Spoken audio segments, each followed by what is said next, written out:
Okay, चलिए start करते हैं फिर हम लोग। ऑलराइट, तो भाई वेलकम सभी लोगों का, है ना। क्लास में वेलकम है आप लोगों का। मैं जो भी लिख रहा हूँ, अगर आप वो देख सकते हैं तो लेट मी नो। सबको मेरा नाम ऑलरेडी पता है। अरे यार, ये तो बहुत ही ज़्यादा थिक लाइन बन रही है, ऐसे तो हम लिख ही नहीं पाएंगे।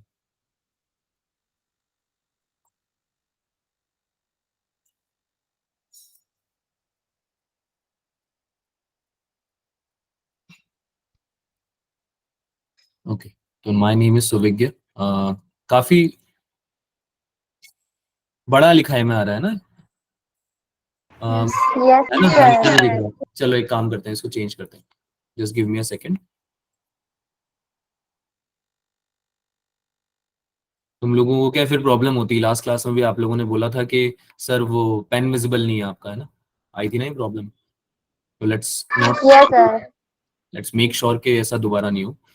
Just give me a second.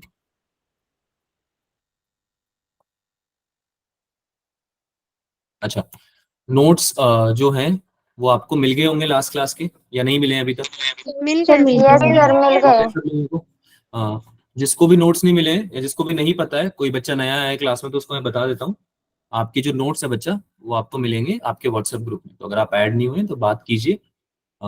जिनसे भी आपकी बात हुई थी, मैं आपका नाम मुझे चैट में बता सकते हो, तो मैं आपको व्हाट्सएप ग्रुप में ऐड करवा दूंगा। ठीक है, अगर कोई ऐडेड नहीं है तो प्लीज मेक श्योर कि आप ऐडेड हो। ठीक है, क्योंकि नोट्स या फिर कोई भी क्वेश्चन या कोई भी मटेरियल मैं उसी में शेयर करूंगा सारा। ठीक है, जो कि आपको हेल्प करेगा आगे। चलिए, अभी आई गेस विजिबल होना चाहिए। Give me a second. Let me know again बच्चों, क्या आपको मेरी स्क्रीन दिख रही है? Is it visible to you guys? Okay, no sir. अभी नो दिखेगी? सर।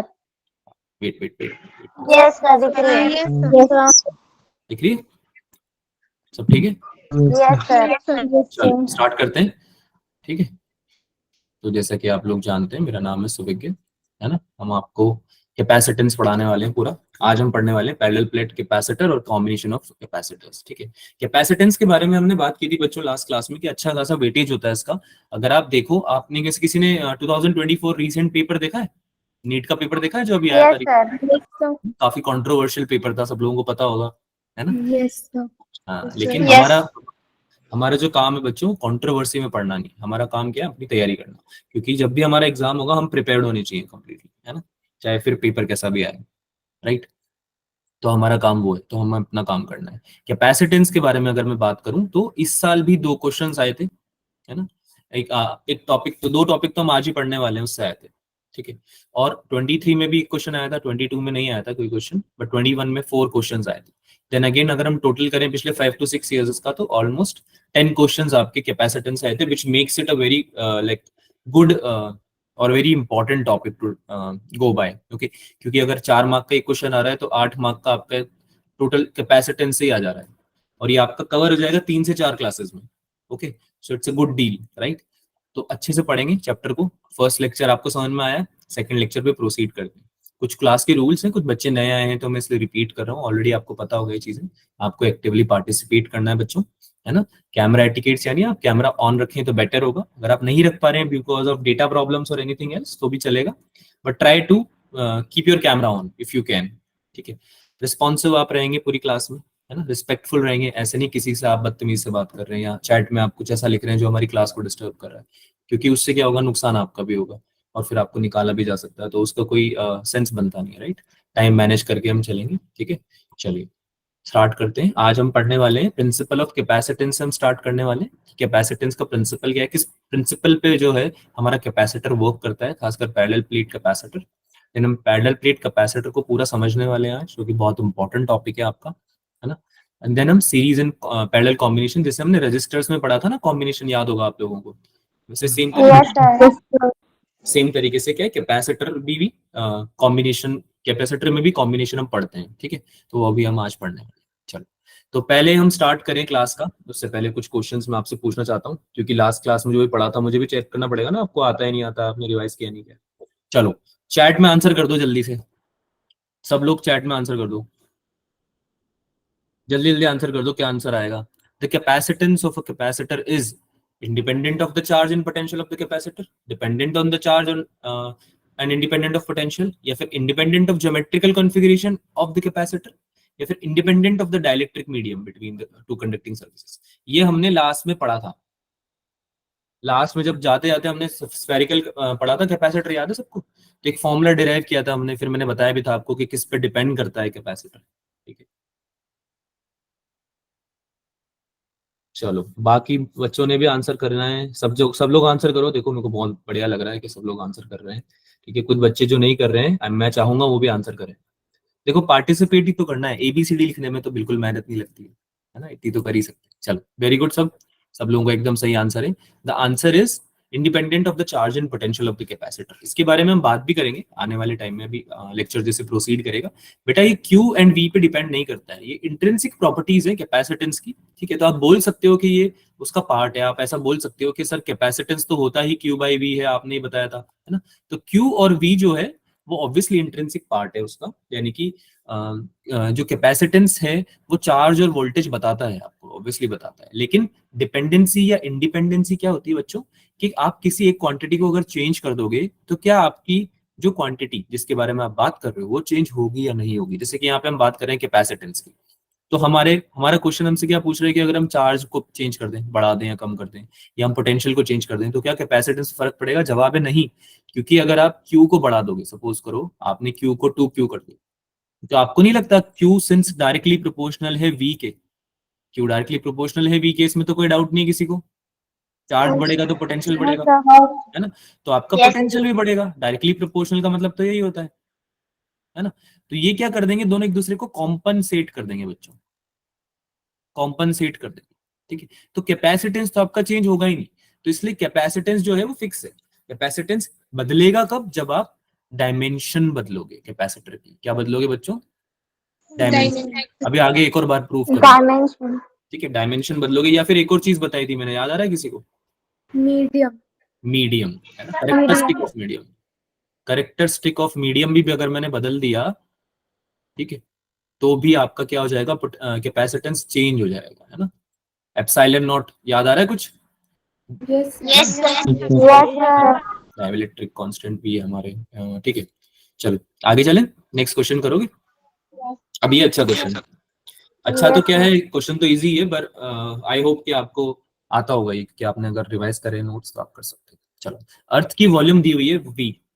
ठीक है, वॉल्यूम आपको दी हुई है वी, और एरिया आपको दिया हुआ है ए. ठीक है, आपसे क्या पूछा जा रहा है बच्चों? कैपेसिटेंस बता दो. चलो, I will be waiting for your answers.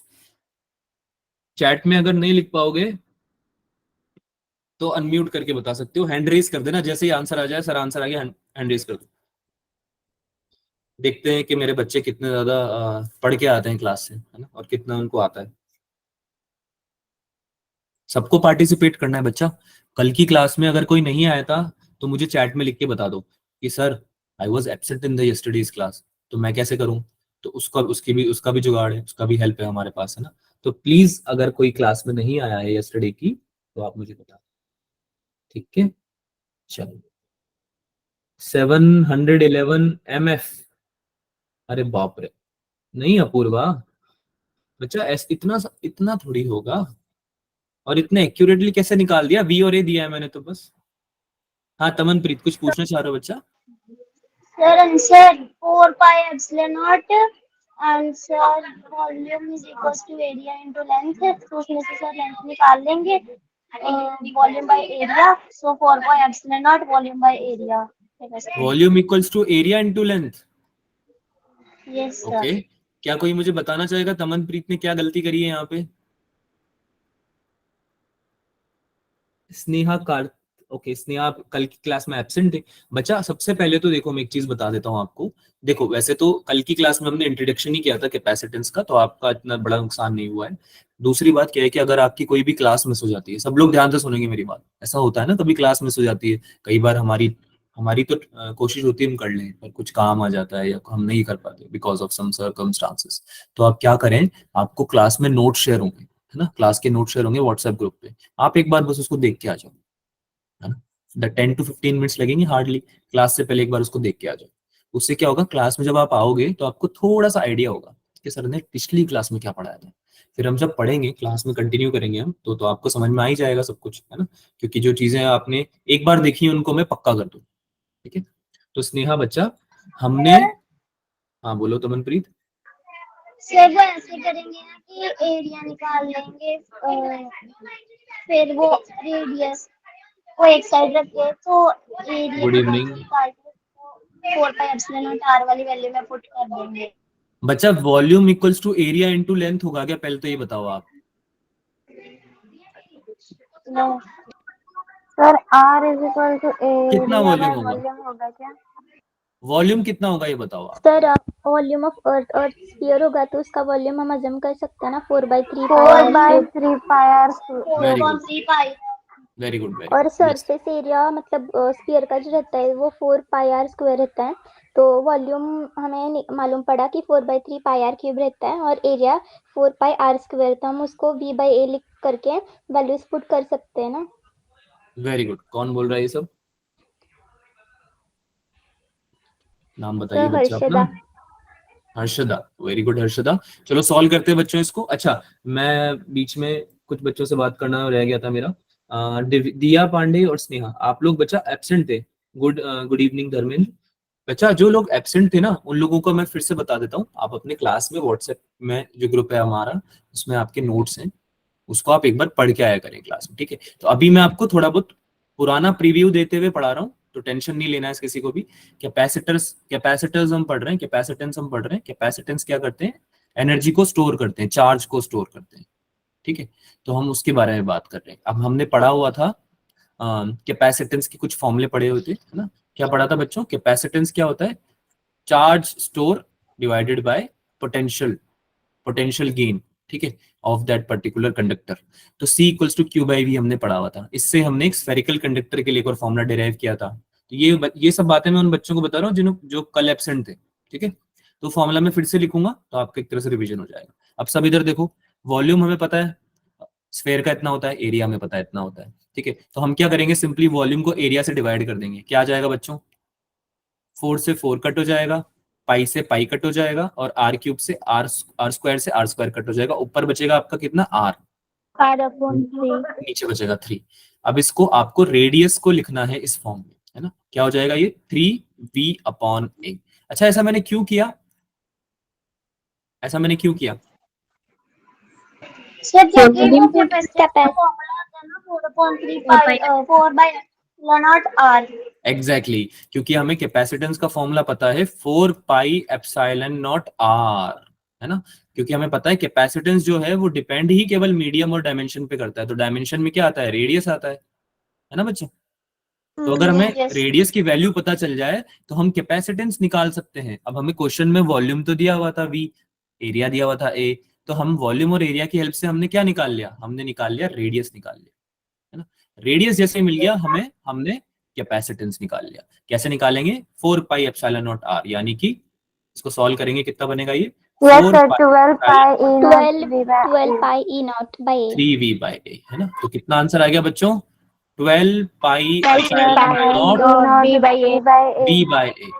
ठीक है, हाँ भाई बताओ किसको डाउट है, समझ में आया।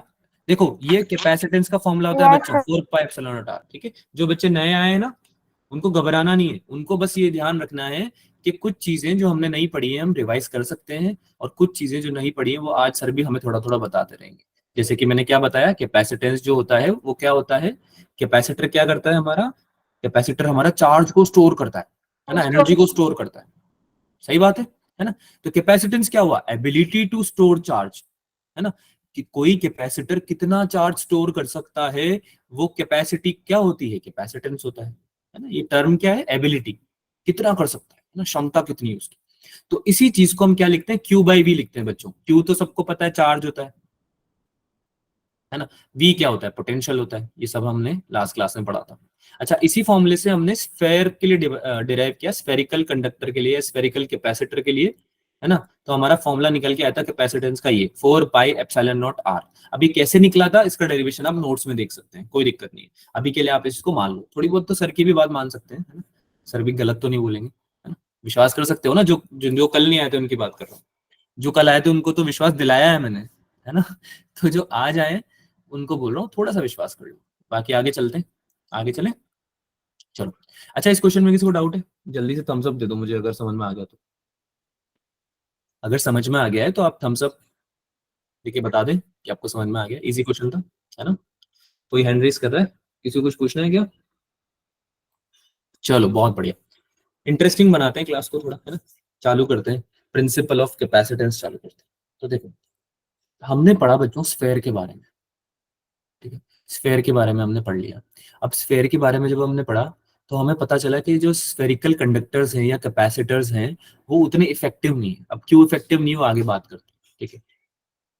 सबसे पहले हम बात करते हैं प्रिंसिपल ऑफ कैपेसिटेंस के बारे में, यानी कि कैपेसिटेंस वर्क कैसे करता है ना। क्या मतलब है कैपेसिटेंस का? तो उसके लिए हमने एक छोटा सा एक्सपेरिमेंट किया, ठीक है। अब उस एक्सपेरिमेंट में हमने क्या किया, दो प्लेट्स ले ली, एक प्लेट ए ले ली, एक प्लेट बी ले ली। अब इसको मैंने प्लेट ए को चार्ज कर दिया, पॉजिटिवली चार्ज। क्या करा? पॉजिटिवली चार्ज कर दिया। अब ये मत पूछना सर पॉजिटिवली चार्ज कैसे करोगे, कैसे करेंगे? बैटरी से कनेक्ट करके करेंगे। अगर मैंने एक प्लेट लगाई यहाँ पे, एक प्लेट लगाई यहाँ पे, और इसको कनेक्ट कर दिया मैंने बैटरी से या सेल से, तो सबको पता है कि यहाँ पे प्लस चार्ज होता है, तो ये इलेक्ट्रॉन को खींच लेगा। इस प्लेट से इलेक्ट्रॉन क्या होगा? जाएगा जाएगा जाएगा जाएगा जाएगा जाएगा, प्लस की तरफ जाएगा, हाई पोटेंशियल की तरफ जाएगा। तो Yes, इस plate yes, sir. Positive charge आ जाएगा। किसी को कोई शक? No, sir. No, sir. कोई डाउट? कोई डाउट नहीं। ठीक है सर, मान ली बात आपकी, आगे बढ़िए। ठीक है, तो प्लस चार्ज आ गया इस पे। अब अगर इस पे प्लस चार्ज आ गया तो पोलराइजेशन हमने पढ़ा था, है ना। इस प्लेट पे माइनस चार्ज आने लगेगा। अरे आने लगेगा, नहीं आने लगेगा? Yes sir. अगर ये पास में रखे हुए हैं, दोनों कंडक्टर्स हैं, तो ऑब्वियसली इसमें माइनस चार्ज आने लगेगा, तो इधर प्लस चार्ज आने लगेगा, है ना। पोलराइज हो जाएंगे ना ये, ठीक है। तो ये सब हो गया, आगे बढ़ते हैं। When a neutral plate B is brought near A, charges are induced. Charge induce हो चुके हैं, माइनस प्लस हो चुके हैं, है ना। नेगेटिव हो जाएगा इधर की तरफ बी साइड में, और अदर साइड में पॉजिटिव हो जाएगा। तो potential of the system of A and be in step 1 and 2 remains the same. ऐसा क्यों पोटेंशियल सेम क्यों रहेगा? क्योंकि जो इंडक्शन हुआ है ना बच्चों, इंडक्शन हुआ है ना, वो तो पोटेंशियल को कैंसिल कर देगा। जितना कम आपका पोटेंशियल ये नेगेटिव चार्ज करेगा, उतना ही ये पॉजिटिव चार्ज पोटेंशियल बढ़ा देगा। जब तक कि ये पोलराइज नहीं ऐसे रहेंगे, माइनस और प्लस चार्जेस रहेंगे, इंड्यूस्ड रहेंगे चार्जेस, तब तक पोटेंशियल में कोई चेंज नहीं आना। जब तक ये ए चार्ज, तो ये ए पे जो पॉजिटिव चार्ज था, ये तो हमने प्रोड्यूस किया है, ठीक है। ये तो हमने प्रोड्यूस किया है। हम बात कर रहे हैं उस पोटेंशियल की जो कि इंडक्शन से आया है, यहाँ पे प्लस और माइनस चार्ज के इंडक्शन से आया है। तो वो तो सेम ही रहेगा, वो तो बदलेगा नहीं, है ना। तो इसको बदलना पड़ेगा, क्योंकि हमें पोटेंशियल में चेंज लाना है। पोटेंशियल में चेंज क्यों लाना है? क्योंकि पोटेंशियल में चेंज लाने से चार्ज पे क्या चेंज आता है, या फिर कैपेसिटेंस पे क्या चेंज आता है, यही हमारा प्रिंसिपल समझना है, यही चीज समझना है ना। प्रिंसिपल मतलब काम करने का तरीका क्या है कैपेसिटेंस का, है ना। तो उसके लिए हमें पोटेंशियल को समझना पड़ेगा। तो हमने क्या किया बच्चों, हमने फार्दर साइड को, यानी इस प्लस वाले साइड को अर्थ कर दिया। अब अर्थ कौन कौन जानता है क्या होता है? कौन बताएगा मुझे अर्थिंग क्या होती है? ये पढ़ा हुआ है तुम लोगों ने। मोनिका? सर जैसे किसी चार्ज बॉडी को ना अर्थ के साथ कनेक्ट कर देना या ग्राउंड के साथ कनेक्ट करना, उसको अर्थिंग या ग्राउंडिंग बोलते हैं। हाँ, जब आप अर्थ से कनेक्ट कर दोगे इसको, तो इसका क्या हो जाएगा? न्यूट्रलाइजेशन हो जाएगा। क्या हो जाएगा बच्चों? न्यूट्रलाइजेशन। और यहाँ पे अगले केस में जब हम देखेंगे, देखो इसको मैं थोड़ा इरेज करता हूँ। ये मैंने केवल समझाने के लिए आपको किया था कि कैसे हम प्लस चार्ज को लेके आएंगे इस ए प्लेट पे, ठीक है। चलो अब देखो, जैसे ही हमने अर्थिंग करी इसकी, देखो दिख रहा है आपको, एक केस में हमारे पास चार्ज था, प्लस चार्ज दिख रहा है सब लोगों को, है ना। Yes, sir. जैसे ही हमने अर्थिंग करी बच्चों इसकी, ये प्लस चार्ज क्या हो जाएगा? न्यूट्रल हो जाएगा, न्यूट्रलाइज हो जाएगा, ठीक है। तो अब यहाँ पे क्या बचा? अब यहाँ पे नेगेटिव चार्ज, Minus charge. तो अब हम आगे समझते हैं इस चीज को। When the farther side of B is earth, हाँ बच्चा मैं एक बार समझा दूं, उसके बाद डाउट्स पूछना आप लोग, ठीक है? चलेगा? Yes, sir. चलेगा ना? हाँ चलो, एक बार इसको पूरा समझ लेते हैं। जब हमने बी साइड को अर्थ किया, है ना, पॉजिटिव साइड को अर्थ किया, तो क्या हुआ बच्चों? पॉजिटिव चार्जेस सारे न्यूट्रलाइज हो गए, है ना, और बी पे केवल नेगेटिव चार्ज बचा, ठीक है। Now the net potential of the system decreases. Due to the sum of positive potential on A and negative potential on B. A पे जो पोटेंशियल था वो तो सेम है, ये चार्जेस तो अभी भी सेम है जितने पहले थे, है ना। बी पे क्या हुआ, बी पे जो न्यूट्रलाइज हो रहा था पोटेंशियल वो अब गिर गया है, क्योंकि सारे नेगेटिव चार्जेस हैं, तो सारे नेगेटिव पोटेंशियल है। तो पोटेंशियल एक स्केलर क्वांटिटी होती है, पता है हमें, राइट। तो पोटेंशियल क्या हो गया बच्चों, ऑल ओवर सिस्टम का ड्रॉप हो गया है। क्या पोटेंशियल सिस्टम का ड्रॉप हुआ है? अरे हाँ ना बोलो, पोटेंशियल सिस्टम का ड्रॉप है। Yes, sir.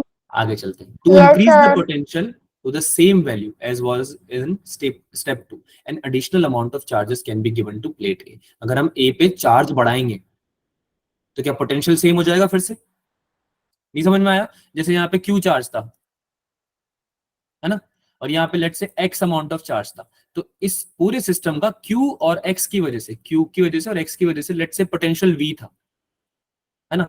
अब Q अमाउंट ऑफ चार्ज तो सेम रहा सेकंड केस में भी, सेकंड स्टेप में भी, लेकिन यहाँ पे हमने X अमाउंट ऑफ जो चार्ज था उसमें पॉजिटिव चार्जेस सारे न्यूट्रलाइज कर दिए, नेगेटिव चार्जेस को रहने दिया, तो इसकी वजह से पोटेंशियल ड्रॉप हो गया, लेट्स से V/2 हो गया, लेट्स V/2 नहीं होगा बट लेट्स से V/2 हो गया। अब अगर हमें पोटेंशियल फिर से बढ़ाना है पूरे सिस्टम का, तो हमें यहाँ पे चार्जेस बढ़ाने पड़ेंगे, है ना। लेट्स से कि यहाँ पे हमें Q/2 चार्जेस हमें और सप्लाई करने पड़ेंगे। अरे हाँ या ना, सप्लाई करने पड़ेंगे। Yes, sir. Potential, Yes, sir. ठीक है। तो क्या अगर पॉजिटिव चार्ज आप दोगे या चार्जेस आप सप्लाई करोगे तो क्या कैपेसिटेंस भी बढ़ेगा? अरे हाँ ना बोलो। चार्ज पे जो डिपेंड करता है, चार्ज पे डिपेंड करता है, अगर चार्ज बढ़ेगा तो कैपेसिटेंस बढ़ेगा, है ना, कैपेसिटेंस बढ़ जाएगा, कैपेसिटी बढ़ जाएगी स्टोर करने की चार्ज की। तो पोटेंशियल आपने कम किया तो चार्ज बढ़ेगा, यानी कैपेसिटेंस बढ़ेगा, ठीक है। तो पोटेंशियल कम करने पे कैपेसिटेंस पे क्या फर्क पड़ता है, ये हमने समझा कि प्रिंसिपल था आपका, ठीक है। तो कैपेसिटर ऐसे वर्क करता है आपका बेसिकली, ठीक है। तो कैपेसिटेंस बेसिकली क्या हुआ, चार्ज स्टोर करने की शक्ति हुई। कैपेसिटेंस क्या हुआ, चार्ज स्टोर करने की शक्ति हुई। जितना ज्यादा चार्ज को स्टोर कर पाएगा उतना ज्यादा कैपेसिटेंस होगा उस कंडक्टर का या उस कैपेसिटर का, ठीक है। ये बात जो है आपको याद रखनी है। सबसे इंपॉर्टेंट बात क्या है कि कैपेसिटेंस कब ज्यादा होगा, जब चार्ज स्टोरिंग एबिलिटी ज्यादा होगी, है ना, चार्ज को स्टोर करने की एबिलिटी ज्यादा होगी। अब बताओ किसी को कोई डाउट है? सर अभी तो बोला कि जो कैपेसिटेंस है वो चार्ज और पोटेंशियल पे नहीं डिपेंड करता। तो बेटा डिपेंड तब नहीं करेगा जब हम सेम रखेंगे। चार्ज हम बढ़ाएंगे तो पोटेंशियल भी बढ़ेगा, ठीक है। ये तब होगा जब उस पर डिपेंड नहीं करेगा। डिपेंड अभी भी नहीं कर रहा है, डिपेंड उस पर नहीं कर रहा है। हम बात कर रहे हैं कि हम पोटेंशियल में चेंज करेंगे तो क्या चार्ज पे क्या असर पड़ेगा उसका, ठीक है। अगर वो चार्ज और स्टोर कर पा रहा है तो उसका कैपेसिटेंस बढ़ रहा है या कम हो रहा है। किसी सिस्टम में अगर हम जबरदस्ती पोटेंशियल कम कर दें, आप समझ रहे हो, हमने अर्थिंग करी है, यहाँ पे हमने एक्सटर्नल इफेक्ट डाला है इसमें। अगर हम अर्थिंग नहीं करते तो क्या कैपेसिटेंस बदलता? No, sir. नहीं बदलता, है ना, कोई चेंज नहीं आता उस पर। तो ऐसा नहीं है कि चार्ज और पोटेंशियल पे डिपेंड कर रहा है। अगर आप एक्सटर्नल सोर्स से कैसे भी करके पोटेंशियल को कम कर दो तो फिर कैपेसिटेंस बढ़ेगा ना बच्चों, क्या नहीं बढ़ेगा? बढ़ेगा ना? बढ़ेगा सर। हाँ बिल्कुल। तो आपको पड़ेगा सर। तो आपको ये बस ये समझाने के लिए मैंने बताया है। पूरा जो प्रिंसिपल हमने समझा वो ये समझा है कि अगर हम कम पोटेंशियल में ज्यादा चार्ज स्टोर कर सकें तो उसका कैपेसिटेंस किसी भी कंडक्टर का हम बढ़ा सकते हैं, किसी भी कैपेसिटेंस को हम इंक्रीज कर सकते हैं। अगर हम पोटेंशियल और चार्ज में कोई चेंजेस नहीं ला रहे हैं तो फिर कैपेसिटेंस केवल और केवल किस पे डिपेंड करता है, केवल और केवल आपका डायमेंशन पे डिपेंड करता है या फिर आपका सराउंडिंग्स पे डिपेंड करता है, ठीक है। चलो आगे चलते हैं।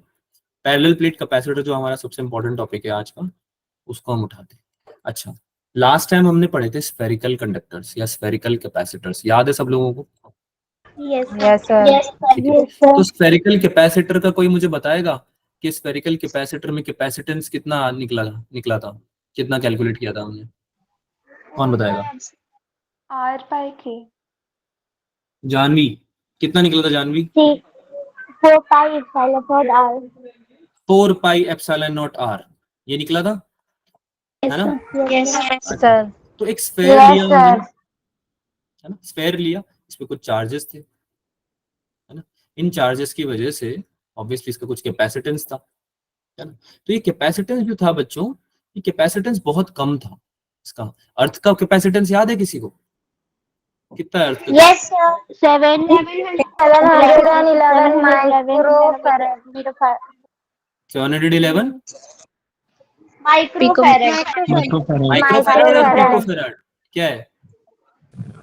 माइक्रोफैरड। नोट्स नहीं बनाते ना तुम लोग? नोट्स नहीं बनाते हो ना? लिखवाया था ना लास्ट क्लास में, तो भूल गए? यस बनाते हैं सर। बताओ फिर यस सर। क्या आएगा, बताओ। पिकोफैराड आएगा, माइक्रोफैराड? माइक्रो आएगा सर। माइक्रोफैरड। माइक्रो माइक्रो कोई माइक बेचने लग गया कोई माइक्रो को। माइक्रो चलो, microfarad is the right option, right. 711 तो बहुत कम है बच्चों, बहुत कम है ये, क्योंकि स्फेरिकल कैपेसिटर्स में कैपेसिटेंस होता ही नहीं है। पता है क्यों? क्योंकि ये पोटेंशियल एनर्जी रखते ही नहीं है ना, ये रिलीज करते रहते हैं। जो इलेक्ट्रिक फील्ड है ये इनकी कंस्ट्रेंट ही नहीं है। हमने पढ़ा था कोई भी स्फेरिकल कंडक्टर हो या पॉइंट चार्ज हो, उसकी जैसे कि यहाँ पे पॉजिटिव चार्ज है लेट से, तो इलेक्ट्रिक फील्ड ऐसे होगी, ऐसे होगी। इलेक्ट्रिक फील्ड रेडियली आउटवर्ड्स होगी। तो अगर रेडियली आउटवर्ड्स होगी तो इसका कैपेसिटेंस भी गिरता जाएगा, है ना, क्योंकि पोटेंशियल एनर्जी नहीं रख पाएगा ये, इसके अंदर इलेक्ट्रिकल पोटेंशियल एनर्जी ही नहीं बचेगी बिल्कुल, है ना। तो इसका पोटेंशियल भी चेंज हो रहा है, इसमें इलेक्ट्रिकल पोटेंशियल एनर्जी भी चेंज हो रही है। तो स्फेरिकल कैपेसिटर बेसिकली, अभी मैं समझाऊंगा वैसे ही, एनर्जी स्टोर्ड पढ़ेंगे हम नेक्स्ट चैप्टर में, एनर्जी स्टोर्ड इन कैपेसिटर। ठीक है, ये नेक्स्ट लेक्चर है आपका। इसमें आपको और अच्छे से समझ में आएगा अगली क्लास में। जिसको ये बात समझ में नहीं आ रही है कि स्फेरिकल कैपेसिटर्स की एनर्जी, इलेक्ट्रो पोटेंशियल एनर्जी कैसे ज्यादा या कम हो रही है, वो अगले लेक्चर तक वेट करे थोड़ा सा, है ना। अगले लेक्चर में आपको मैं समझाऊंगा कि कैसे स्फेरिकल कैपेसिटर्स जो हैं वो बहुत कम रखते हैं कैपेसिटेंस, है ना, क्योंकि उनकी electro potential energy, electrostatic potential energy बहुत कम होती है। ठीक है, तो ये प्रॉब्लम थी पहले के टाइम पे। कोई आया, कोई महानुभव आया, उसने बोला कि कैपेसिटर बदलना पड़ेगा, क्योंकि कैपेसिटर तो अच्छी चीज है ना। अभी भी हमें कोई ऐसी चीज चाहिए जो एकदम से स्टार्ट दे दे। अरे याद आ रहा है कैपेसिटेंस क्यों पढ़ा था हमने, स्टार्ट क्यों किया था पढ़ना, है ना, क्योंकि डिवाइसेस को स्टार्ट करना था, है ना। तमनप्रीत ने बहुत ट्राई किया। तमनप्रीत सोचो 200 साल पहले बैठी हुई है, तमनप्रीत पंखा चलाने का ट्राई कर रही है, पंखा चल ही नहीं रहा है सर। 200 साल पहले तो डिस्कवरी नहीं हुई थी चीजों की। अच्छा चलो ठीक है, 50 साल पहले, ठीक है। तमनप्रीत बैठी हुई है, तमनप्रीत ने पंखे का बटन दबाया, चल ही नहीं रहा है ना, क्योंकि कैपेसिटर इन्वेंट ही नहीं हुआ है। फिर तमनप्रीत ने 2024 में कैपेसिटर के बारे में पढ़ा, फिर टाइम मशीन में पीछे गई। अरे सर क्या बकवास कर रहे हो। ठीक है, तो चलो ठीक है, बकवास मानी, लेकिन काम की बात यह है कि कैपेसिटर की इन्वेंशन के बिना हमें ऐसी चीज मिल नहीं रही थी जो कि डिवाइस को स्टार्ट कर दे जल्दी से। ठीक है, इसलिए कैपेसिटर का इन्वेंशन हुआ। तो कैपेसिटेंस का जब तक कैपेसिटेंस होगा नहीं उसका ज्यादा, तब तक कैपेसिटर बनाने का मतलब क्या है। तो ऐसे स्फेरिकल कैपेसिटर्स यूजलेस से प्रूव हो रहे थे। तो कोई आया, उसने बोला कि इलेक्ट्रिक फील्ड को अगर आप कैसे भी करके क्या कर दो, एक तरह से बाउंड्रीलाइज कर दो ना, बाउंड्री में कर दो, बाउंड्री में डाल दो, या फिर कन्फाइंड कर दो, कन्फाइंड कर दो, तो उसकी जो एनर्जी होगी वो डिसिपेट नहीं होगी, है ना, वो खराब नहीं होगी, यूनिवर्स में ऐसे फालतू में नहीं वेस्ट करता जाएगा वो कैपेसिटी। वो संभाल के रखेगा, चार्जेस को संभाल के रखेगा।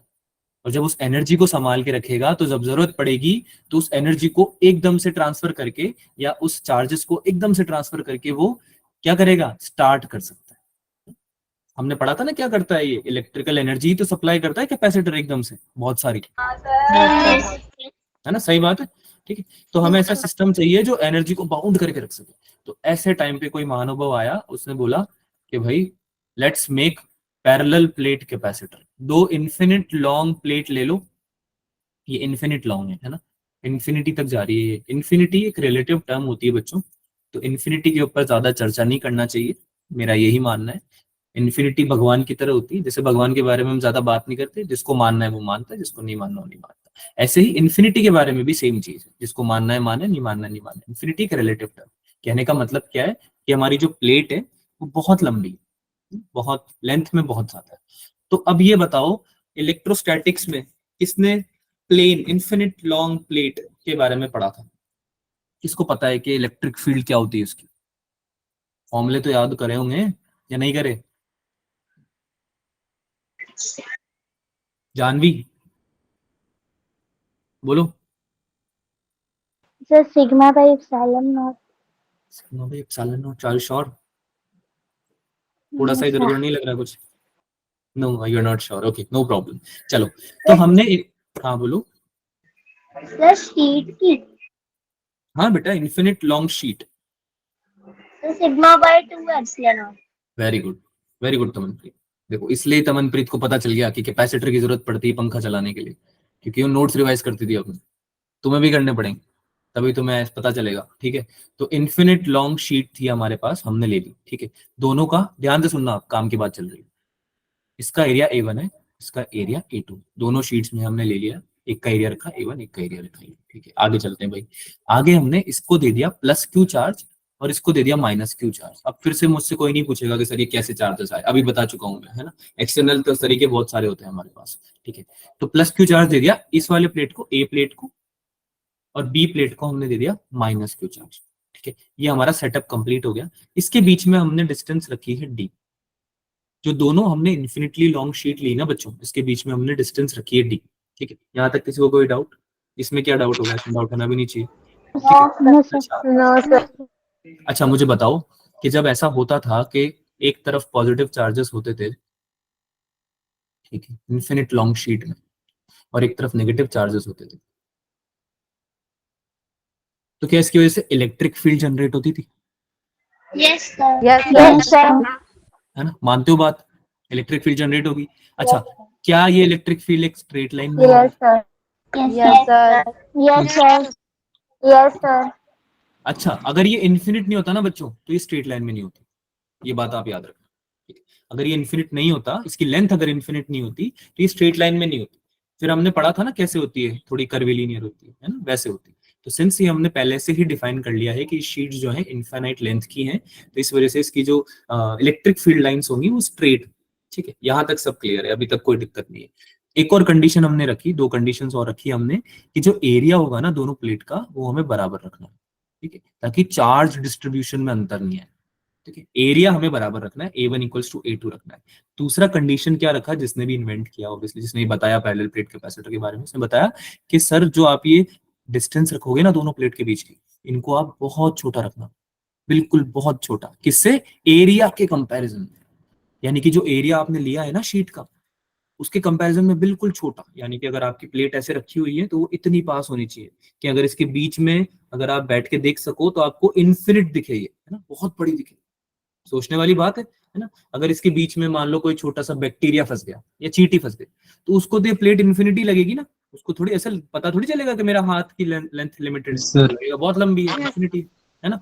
तो बेटा डी इतना छोटा रखना है आपको कि आपको एरिया के कंपैरिजन में वो बहुत छोटा हो, और लेंथ आपको इन्फिनिट रखनी है प्लेट्स की, और एरिया दोनों प्लेट्स का इक्वल रखना है। ये हमारी कंडीशन थी। ठीक है, ये हमारी कंडीशन था। अच्छा, ये हम कंडीशंस तो हम देख चुके हैं, अब आगे चलते हैं। पैरेलल प्लेट कैपेसिटर ने ऐसा क्या कर दिया, पैरेलल प्लेट कैपेसिटर ने ऐसा क्या कर दिया जो स्फेरिकल कैपेसिटर नहीं कर पा रहा था? कोई बताएगा? स्टार्टिंग में ही बताया था मैंने पढ़ाने से, फील्ड को बाउंड कर दिया। इलेक्ट्रिक फील्ड को कन्फाइंड कर दिया। Very good. इलेक्ट्रिक फील्ड क्या आपको कन्फाइंड दिख रही है यहाँ पे? देखो मैं यहाँ पे एक सर्कल बनाता हूँ, अगर आपको दिखे तो बहुत ही बढ़िया बात है। व्हाइट कलर से मैं बना रहा हूँ। इस पूरे सिस्टम में क्या आपको इलेक्ट्रिक फील्ड कन्फाइंड दिख रही है? ये देखो, यस सर। इलेक्ट्रिक फील्ड आपकी कन्फाइंड है बच्चों, कहीं नहीं जा रही है। Yes, sir. इन दोनों प्लेट्स के बीच में, यस सर। इन दोनों प्लेट्स के बीच में कन्फाइंड है। यानी कि आपका सारा electrostatic इलेक्ट्रोपोटेंशियल energy, electrostatic potential energy आपकी जो है वो पूरी की पूरी सेव्ड रहेगी, कंजर्व्ड रहेगी, है ना, डिसिपेट नहीं होगी सराउंडिंग। ठीक है, और हमें भी यही चाहिए। हम ऐसा डिवाइस बनाना चाहते हैं ना जहाँ पे हमारी एनर्जी कंजर्व्ड रहे। अगर हमारी एनर्जी ही खराब हो गई, है ना, हमारी एनर्जी ही पूरी वेस्ट हो गई, तो हमारा डिवाइस बनाने का मतलब क्या रहा, है ना। तो इस सेटअप में हमारी इलेक्ट्रिक फील्ड, कोई पूछेगा अगर एग्जाम में आता है कि why parallel plate capacitor, why we are using parallel plate capacitor over spherical ones, तो आप क्या बोलोगे? इलेक्ट्रिक फील्ड कन्फाइंड रहेगी। ठीक है, क्लियर हो गया सर? आगे बढ़ते हैं, इसको हटा देते हैं। ठीक है, आगे चलते हैं। अच्छा, पैरेलल प्लेट कैपेसिटर में आपने सर ये तो बता दिया कि क्यों यूज कर रहे हैं, पर कैसे यूज करेंगे ये भी बता दो। चलो बता देते हैं। कैपेसिटेंस, यही था हमारा टॉपिक, है ना। कैपेसिटेंस ही निकालना चाह रहे हैं हम, तो कैपेसिटेंस कैसे निकालेंगे इसका? Electric field due to infinitely long plane sheet, infinitely long plane sheet का इलेक्ट्रिक फील्ड क्या होता है? अभी बताया था किसी बच्चे ने, फिर से बता दो। Q sigma by 2 epsilon naught. Sigma by 2 epsilon not, Meter. है ना। तो ये हो गया आपका E1 यानी ए प्लेट का इलेक्ट्रिक फील्ड। अच्छा, इलेक्ट्रिक फील्ड सेकंड प्लेट का भी सेम होगा क्या? सर सेम ही तो होगा बच्चों, सेम ही तो Yes, होगा। sir. चार्ज Yes, का sir. अमाउंट सेम है ना, आपका ई नॉट का वैल्यू तो सेम ही रहेगा, ये तो बदलेगा ही नहीं, है ना। तो आपका सिंस दोनों एरिया सेम है, आपके दोनों प्लेट्स आपकी एक तरह से सेम चार्ज होल्ड कर रही है, तो आपका दोनों का इलेक्ट्रिक फील्ड भी सेम रहेगा। यानी कि नेट इलेक्ट्रिक फील्ड अगर मैं निकालना चाहूं तो दोनों ऐड होके sigma by 2 epsilon not plus sigma by 2 epsilon not आपकी आ जाएंगी सिग्मा बाई एप्सिलॉन नॉट। ये आ गई आपकी क्या? इलेक्ट्रिक फील्ड आ गई। क्या आ गई आपकी? Electric field. अच्छा, ये सिग्मा क्या होता था? ये सिग्मा क्या था? मैं तो भूल गया। Surface charge, surface charge density. अरे वाह यार, तुम लोग तो पढ़ाई करते हो। सरफेस चार्ज डेंसिटी क्या फॉर्मूला होता था इसका? Q by A. Q by A, यानी कि चार्ज पर यूनिट एरिया, यानी कि Yes, कितने sir. एरिया में Yes, कितना sir. चार्ज फैला हुआ है, यही होता Yes, था। sir. चलो ठीक है। Yes, तो क्या sir. मेरे, तो मैं अगर चुपके से Yes, रिप्लेस sir. कर दूंगा इसको, कोई बुरा तो नहीं मानेगा? No, sir. सिग्मा को रिप्लेस कर दूंगा No, मैं यहाँ पे, sir. कोई बुरा तो नहीं मानेगा? बुरा मानोगे तो भी क्या, मैं तो करूंगा। मैं रुकूंगा थोड़ी। चलो, तो इलेक्ट्रिक फील्ड की वैल्यू कितनी आ गई? Q by Q A upon epsilon. A epsilon naught. Q upon A epsilon naught आ गई। ठीक है, कोई दिक्कत, कोई शक? No, sir. कोई शक नहीं है, चलो बहुत ही बढ़िया, आगे चलते हैं। अच्छा, इलेक्ट्रिक फील्ड तो पता चल गया। अब एक और चीज है जिसके बारे में बात करने की जरूरत है, वो क्या है? Potential difference. तो बच्चों, पोटेंशियल डिफरेंस आपका जो था इस केस में वो V था। क्यों? क्योंकि जब स्फेरिकल कंडक्टर के लिए हमने C लिखा तो Q बाय V लिखा, लेकिन एक्चुअल में वो Q बाय डेल्टा V ही था। यानी कि पोटेंशियल डिफरेंस की ही बात कर रहे थे हम वहां पे भी, केवल एक पोटेंशियल की बात नहीं कर रहे थे। बस डिफरेंस ये था कि स्फेरिकल कंडक्टर के केस में जो दूसरा पोटेंशियल था वो था V इंफिनिटी। यानी कि डिफरेंस हम जो निकाल रहे थे, सिंस स्फेरिकल कंडक्टर की इलेक्ट्रिक फील्ड कहां तक जाती है बच्चों? अरे बोल दो। इंफिनिटी तक जाती है, इंफिनिटी तक जाती है। तो हम इंफिनिटी का पोटेंशियल और कंडक्टर, इस कैपेसिटर का पोटेंशियल के बीच में डिफरेंस देख रहे थे। तो V इंफिनिटी होता है 0, है ना। कोई इंफिनिटी पे पोटेंशियल कितना होगा? 0 ही होगा ना। जिस जगह के बारे में नहीं पता, बहुत दूर है वो जगह, तो उसका पोटेंशियल कितना होगा? 0 ही होगा ऑब्वियसली, है ना। उस जगह पे, है ना? तो इंफिनिटी से लेकर इस V पोटेंशियल के बीच में जो डिफरेंस आ रहा था वो हमारा V ही आ रहा था, है ना। इसलिए हमने यहाँ पे डेल्टा V की जगह V लिखा था। ये एक छोटा सा कॉन्सेप्ट है जो मैंने आपको समझाया था कि आप कंफ्यूज नहीं हो फ्यूचर में कभी, है ना। लेकिन यहाँ पे सिंस एक अच्छा खासा पोटेंशियल डिफरेंस होगा जिसको हम बोलना चाहेंगे डेल्टा V। चलो मैं एक बार आपको नोट भी कर देता हूँ यहाँ। डेल्टा V का पोटेंशियल डिफरेंस होगा इन दोनों प्लेट्स के बीच में। मैं जो बच्चों को कल पता नहीं चल रहा था ना मैं कहाँ लिखता हूँ, तो मैं बोलता भी जाऊंगा, मैं प्लेट्स के बीच में लिख रहा हूँ बच्चों। ठीक है, जो प्लेट्स मैंने बनाई हुई है ए और बी, उनके बीच में लिखा। ठीक है, तो ए और बी के बीच में डेल्टा वी का पोटेंशियल डिफरेंस होगा। पोटेंशियल डिफरेंस ऑब्वियसली होगा, जब एक तरफ पॉजिटिव चार्ज है एक तरफ नेगेटिव चार्ज है, पोटेंशियल डिफरेंस ऑब्वियसली होगा, है ना। इलेक्ट्रिक फील्ड भी बन रही है इस वजह से। तो पोटेंशियल डिफरेंस का फॉर्मूला क्या होता था? क्या चेंज इन, EDR. क्या दोबारा बोलो? ईडी। EDR. अगर मैं मैग्नीट्यूड निकालना चाहूँ चेंज इन पोटेंशियल का, तो क्या ई डॉट डी आर होता था? ई डॉट डी आर होता था बच्चों? Yes, sir. Yes, sir. Magnitude तो यही होगा। अच्छा, Yes, electric sir. Field, electric field भी इस डायरेक्शन में है और डी आर वेक्टर भी इस डायरेक्शन में है, हाँ या ना? Yes, sir. Yes, sir. तो क्या इनके बीच का एंगल 0 है, थीटा 0 है? Yes, sir. Yes, तो sir. क्या cos थीटा 0 या 1? Yes, sir. cos थीटा कितना हो जाएगा? 1। One. यानी कि अगर मैं डेल्टा V को E मल्टीप्लाई बाय D लिख दूंगा तो कोई बुरा तो नहीं मानेगा? No, sir. क्योंकि मैंने E को तो E लिखा है ऑब्वियसली, लेकिन dr को मैंने क्या लिखा है? स्मॉल d, क्योंकि dr क्या था हमारा? बेसिकली डिस्टेंस ही तो बताता था, है ना। तो यहाँ पे डिस्टेंस कितना है? d डिस्टेंस है जिसमें पोटेंशियल डिफरेंस आपका स्प्रेडेड है ना। तो यहाँ पे मैंने क्या लिख दिया? Delta V equals to E into D. यहाँ पे भी किसी को कोई दिक्कत नहीं है? चलो बहुत ही बढ़िया बात है। अगर किसी को डाउट है तो आप हैंड रेज कर सकते हो। ठीक है, वैसे आना नहीं चाहिए, काफी चीजें मैंने एक्सप्लेन करके आपको ये चीज बताई है ना। Delta V equals to E dot D. अब आ जाओ, E की वैल्यू रिप्लेस कर दो यहाँ पे। अदला बदली का समय आ चुका है, अदला बदली कर दी जाए। Q upon A epsilon not multiply by D. Q upon A epsilon not multiply by D equals to delta V। ठीक है, अच्छा ऊपर की चीजें कुछ हटा रहा हूं मैं, कोई नोट तो नहीं कर रहा था ये? कर ली सर हो गया। ना थोड़ी सर। जगह चाहिए ना यार सर को। चलो, डेल्टा V की वैल्यू निकल गई। अब क्या Yes, मैं yes, sir. कैपेसिटेंस निकाल सकता हूँ? Q upon Yes, delta sir. V से बिल्कुल निकाल सकता हूँ। Q अपॉन डेल्टा V की जगह बताओ बच्चों क्या आएगा? Q Q multiply by D D upon A epsilon upon, naught. ऊपर चला जाएगा epsilon not, Yes, sir. A epsilon naught. Q से Q क्या हो जाएगा? That कट हो जाएगा। is आंसर क्या आ गया? A epsilon not epsilon naught A by upon D। D. ये आपका पैरेलल प्लेट कैपेसिटर्स का कैपेसिटेंस निकाल चुके हो सक्सेसफुली। ठीक है, तो इससे एक और चीज पता चलेगी हमें कि जब D की वैल्यू बहुत छोटी रख दोगे सर तो कैपेसिटेंस बढ़ जाएगा। ठीक है, ऐसा भी नहीं करना है चिपका देना है उसको है ना, ऐसा भी नहीं करना चिपका ही दिया, दोनों प्लेट ली और चिपका दिया, है ना, ऐसा भी नहीं करना है। तब तो फिर पोटेंशियल डिफरेंस ही नहीं आएगा ना, क्योंकि दोनों के बीच में। ठीक है, तो डी को इतना छोटा रखो कि there will be some distance, है ना, पर जितना छोटा रखोगे, जितने प्लेट्स को पास लाओगे, कैपेसिटेंस बढ़ता जाएगा। ठीक है, तो समझ में आया सबको ये? Yes sir. Yes, yes, sir. Parallel plate capacitor का एक एग्जांपल देता हूं तुमको। कल जो हम बात कर रहे थे कंडेंसर की, याद आ रहा है? कंडेंसर कल फैन में लगता यस। है ना? Yes sir. Yes, yes, क्या लगता sir. है, क्या लगता है उसमें कौन सा कैपेसिटर Capacitor. होता है? हाँ, कौन सा होता है बच्चों, बता दो। क्या सर दोबारा रिपीट कर? अरे कंडेंसर के बीच में कौन सा होता है? कंडेंसर नहीं देखा, पंखे में लगा होता है, जो तुम बदल के आते हो फिर खराब हो जाता है। तो कल बात करी थी ना इसके बारे में हमने। Yes, sir. बिल्कुल, Yes. तो वो पैरेलल प्लेट कैपेसिटर ही होता है, वो पैरेलल प्लेट कैपेसिटर ही होता है। उसमें पता है क्या करते हैं? कॉपर और एल्यूमिनियम अलग अलग जो मेटल्स होते हैं जिनके में चार्ज पोलैरिटी अलग होती है, यानी कि एक पे पॉजिटिव होगा तो एक पे नेगेटिव होगा, जैसे हमारे यहाँ पे रिक्वायरमेंट है ना। तो बहुत सारी लंबी शीट्स लेते हैं, है ना।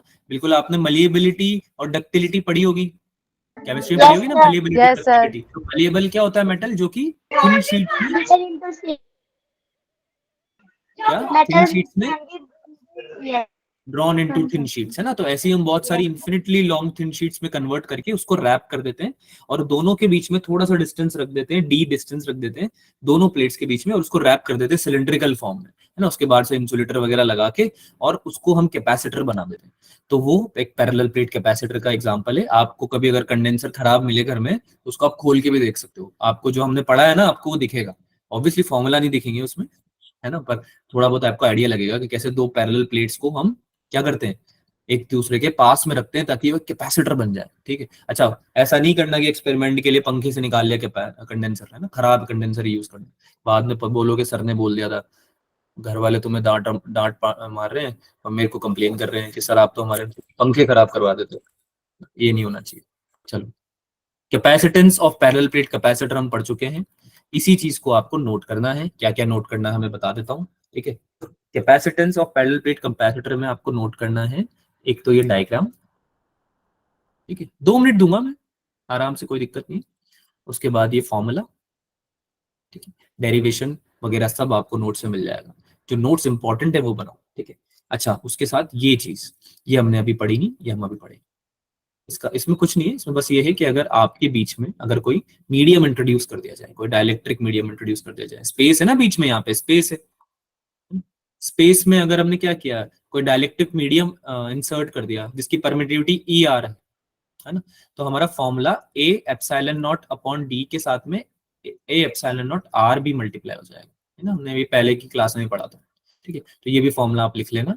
इसके अलावा हमको लिखना है कि कैपेसिटेंस डिपेंड करता है किस पे, डायरेक्टली प्रोपोर्शनल होता है एरिया के, जैसे कि आप यहाँ पे देख सकते हो, है ना, और इनवर्सली प्रोपोर्शनल होता है डिस्टेंस के, यानी कि डिस्टेंस अगर कम कर दोगे तो कैपेसिटेंस बढ़ जाएगा, एरिया अगर कम कर दोगे तो कैपेसिटेंस कम हो जाएगा, क्योंकि चार्जेस कम स्टोर कर पाएगा ना।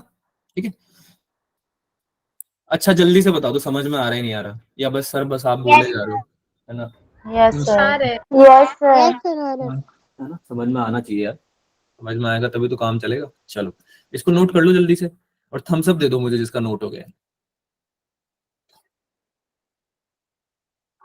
Sir capacitance of spherical conductor directly proportion होता है ना रेडियस के?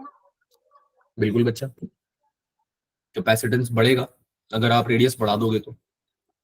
लास्ट क्लास में मैंने आपको निकलवाया भी था, अगर 1 मीटर की रेडियस आप लेते हो, अगर आप 1 मीटर की रेडियस लेते हो, यस है ना, तो कैपेसिटेंस कैसे निकालते थे हम? 4 pi epsilon not into 1 meter, हाँ या ना? Yes yes sir. सर वो है ना, यस ये सर कितना आ रहा था? 1/9 इंटू 10⁹ आ रहा था शायद, यस सर यस सर। है ना? बहुत कम है, बहुत कम है ना, बहुत कम है। इतने से कैपेसिटेंस का क्या करेंगे हम? कुछ भी नहीं कर सकते इतने से कैपेसिटेंस का, तो है ना। तो हमने बोला कि एक काम करते हैं, बड़ा करते हैं। फिर कोई बोलेगा कितना बड़ा करते हैं? अरे यार, अर्थ की तो रेडियस ही 6400 किलोमीटर के बराबर होती है, हाँ या ना, है ना। यस सर तो यस किसी ने अर्थ के जितना कैपेसिटर बना दिया, सोचो इतना बड़ा कैपेसिटर बना दिया, उसका भी कैपेसिटेंस कितना निकल के आया था बच्चों, बताओ? अर्थ का कितना निकला था? 711 माइक्रोफैराड। 711। 711 माइक्रोफेरेड। बताओ, इतना सा कैपेसिटेंस, पूरे अर्थ जितनी तुमने मतलब कैपेसिटर बनाया, जो कि तुम पहली बात तो बना ही नहीं सकते, है ना, उसके बाद भी इतना सा कैपेसिटेंस मिला तुम, यानी कि 1 फेराड भी नहीं बना पाए। फेराडे, जो माइकल फेराडे जिन्होंने दी थी ये यूनिट, या जिन्होंने बताया था इन चीजों के बारे में, वो कितना बुरा फील करेंगे सोचो कि जिस चीज की मैंने यूनिट दी, तुम उसका एक सिंगल यूनिट भी नहीं बना पा रहे हो, है ना। तो कितना कम कैपेसिटेंस है, इसलिए स्फेरिकल कंडक्टर्स या स्फेरिकल कैपेसिटर्स हमने इग्नोर कर दिए, ठीक है। पैरेलल प्लेट हम मार्केट में लेके आए। अच्छा चलो जल्दी से लिख लो। सर हो गया। हो गया? अच्छा समझ में तो आ रहा है ना? Yes sir. यस सर हाँ, आगे चले। Yes sir. यस चलो आगे सवाल, कृपया सतर्क हो जाएं, आगे सवाल हैं। यस सर चले सॉल्व करके दिखाइए, चलिए जल्दी से कर दो यार, ये तो तुम पढ़ रहे हो, अभी जस्ट फॉर्मूला बताया है, फिर मैं बुरा मान जाता हूँ ऐसी बातों पे। कोई बोल रहा है पीछे से, सर मान जाओ बुरा, हमें क्या।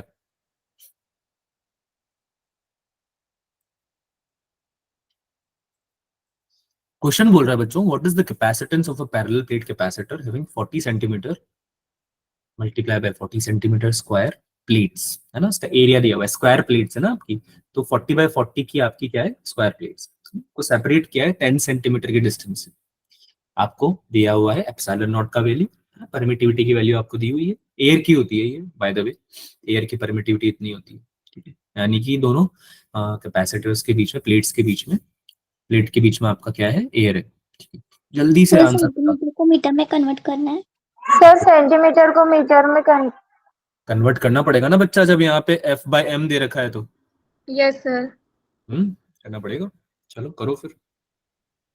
अब ऐसे इजी क्वेश्चन में टाइम लगाओगे तो फिर हम सिलेबस ही कंप्लीट नहीं कर पाएंगे। B option. Sir option B आ रहा है। ऑप्शन बी आ रहा है, सबका बी आ रहा है? यस सर बी आ रहा है। बी। जल्दी जल्दी चैट में लिख दो, चैट में आंसर बता दो किसका क्या आ रहा है। एक तो है ना, कॉपी मत करना, ये जो बी बोल रहे हैं ना सारे, हो सकता है इनका गलत हो, तो ऐसा नहीं कॉपी कर रहे हो आप लोग। ये कुछ बच्चे क्लास छोड़ के क्यों जा रहे हैं? क्लास छोड़ने का रीजन बताओ मुझे पहले तो। सर क्लास में मजा नहीं आ रहा है, समझ में नहीं आ रहा है ना, ये बताना पड़ेगा ना। क्लास छोड़ना नहीं है बच्चा, आपका बहुत इंपॉर्टेंट टॉपिक चल रहा है, ठीक है। अगर कुछ प्रॉब्लम है तो मुझे बताओ। लाइट चली गई है? सर लाइट चली गई है, अच्छा ओके। कृपया क्लास को छोड़ के ना जाएं। पढ़ाई में ध्यान लगाएं। सबका भी आ रहा है, चलो सॉल्व करते हैं। फॉर्मूला सबको पता है। एरिया का क्या करा भाई मैंने, एरिया मैंने ले लिया 4/4 16 और इसको मीटर स्क्वायर में कन्वर्ट कर दिया, है ना। 40/40 था ना बच्चों, 40/40 यस था ना सर सेंटीमीटर, ठीक है, तो इसको मैंने मीटर स्क्वायर में कन्वर्ट कर दिया। अब 1 मीटर में 100 सेंटीमीटर होते हैं, ये तो मुझे बताने की जरूरत है नहीं किसी को, है ना। Yes sir. इसको मैं जब कन्वर्ट करूंगा एरिया को सेंटीमीटर स्क्वायर से मीटर स्क्वायर में, तो ये आ जाएगा 0.16 मीटर स्क्वायर। कोई डाउट, कोई शक नहीं? नो सर ऐसे डिस्टेंस कितना आ जाएगा नो बच्चों? सर 0.1 मीटर, ठीक है, 0.1 मीटर आपका डिस्टेंस आ गया, ठीक है। अब बस क्या है, अब तो फॉर्मूला लगाना है। क्या फॉर्मूला होता है, क्या फॉर्मूला होता है? A epsilon naught epsilon naught by epsilon into A by naught D. by यही D. यही होता है Yes ना? sir. Yes, epsilon sir. Not की वैल्यू बताओ कितनी दे रखी है एप्सिलॉन नॉट की value? 8.85 into 8.85 into 10 to the power minus 2. -2 12 12. Minus अरे 12. किधर ध्यान है बच्चा, ठीक है 0.16 से मल्टीप्लाई कर दूं और नीचे Yes. 0.1 से मल्टीप्लाई कर दूं, ठीक है Yes, यही sir. सब कर करा के मेरा जो आंसर आएगा कितना आएगा बच्चों? 1.4 1.4 into 10 into 10 to the power to minus 10 to power -11. ठीक है, तो कैपेसिटेंस आ गया 10 to the power -11। जिस भी मुसाफिर का आंसर गलत है कृपया अपनी कैलकुलेशन दोबारा जांचें, है ना, जिसका भी गलत है। हाँ जानवी, Yes sir, मैं 1.35 आया तो 32 आया तो उसको अप्रोक्सीमेट ले सकते हैं? हाँ बच्चा ले सकते हो, अप्रोक्सीमेटली आएगा नहीं Yes वैसे, sir. पर ठीक है अगर आपका आ रहा है तो आप ले सकते हो, ठीक है। आपका अगर कोई भी कैलकुलेशन आपके आंसर के आसपास आ रहा है ना, अच्छा 10 टू द पावर आपका सही होना चाहिए, जैसे कि यहाँ पे -11 आएगा, Yes sir, वो सही था. 10 टू द पावर अगर -12 के आसपास आ रहा है आंसर तो गलत है, फिर तो बहुत ज्यादा कैलकुलेशन मिस्टेक है ना। तो ये देखो Yes क्लोज sir. होते हैं ना, जो क्लोज होते हैं इनमें दिक्कत होती है, जैसे कि यहाँ पे 1.4 दो ऑप्शन थे, है ना, 10 टू द पावर -11 और -12 काफी क्लोज ऑप्शन है। तो ऐसे केसेस में आपको कैलकुलेशंस पे आपका कंट्रोल होना चाहिए ना, अच्छी कैलकुलेशंस होनी चाहिए, ज्यादा डिफिकल्ट है नहीं वैसे ये, ठीक है। आगे चले, सबको समझ में आया बच्चों? Yes. Yes, Yes, sir. Check है, आगे चले, चलो जल्दी से अगला क्वेश्चन करके दिखा दो मुझे। A parallel plate capacitor has rectangular plates of area 400 centimeter square and separated by 2 millimeter with an air as a medium. What is the magnitude of the charge on each plate? Magnitude बताना है charge का, यानी कि Q की value बतानी है। Q क्यों क्यों बतानी है, क्यों बतानी है मतलब सर ने पूछा इसलिए बतानी है। चलो बताओ बताओ बताओ। पोटेंशियल डिफरेंस है 200 वोल्ट का, पोटेंशियल डिफरेंस है 200 वोल्ट का, ठीक है। एप्सिलॉन नॉट की वैल्यू दे रखी 8.85 गुणा 10 की घात -12 एफ बाय एम, यानी कि 8.85 into 10 to the power -12 F by M, यानी मीटर में आपको कन्वर्ट करना पड़ेगा फिर से, ठीक है करो।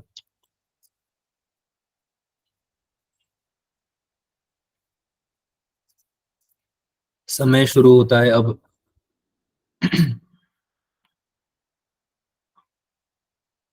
सबसे पहले मीटर में कन्वर्ट करेंगे, उसके बाद फॉर्मूला लगाएंगे, ठीक है।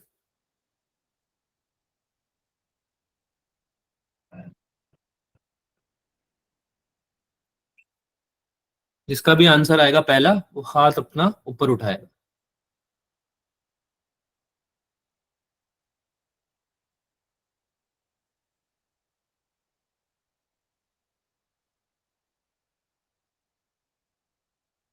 क्या बात है, तमनप्रीत कौर बताइए। तमन, Sir, option A.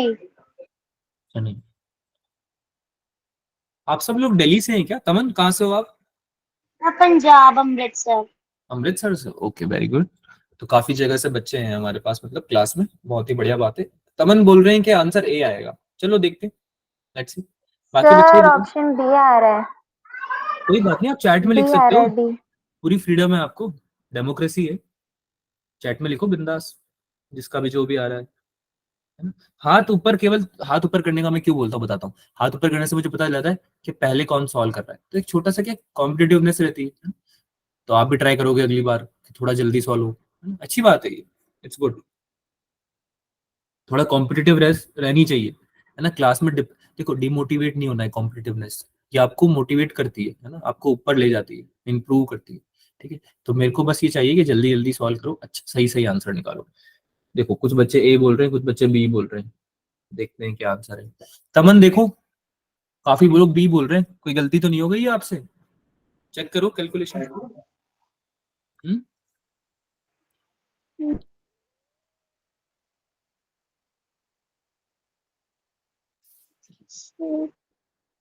कोई बात नहीं, चलो देखते हैं, सॉल्व करें बच्चों, तैयार हो?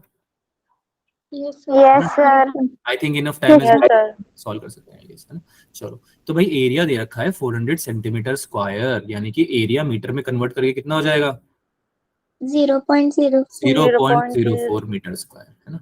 अगर ये किसी को नहीं आ रहा है तो फिर उसको क्या करना है, उसको दिन में 5 बार पानी पीना है ना, थोड़े बादाम खाने, तो उससे क्या है, थोड़ी आपकी बढ़ेगी, शक्ति बढ़ेगी, सोचने की शक्ति, है ना।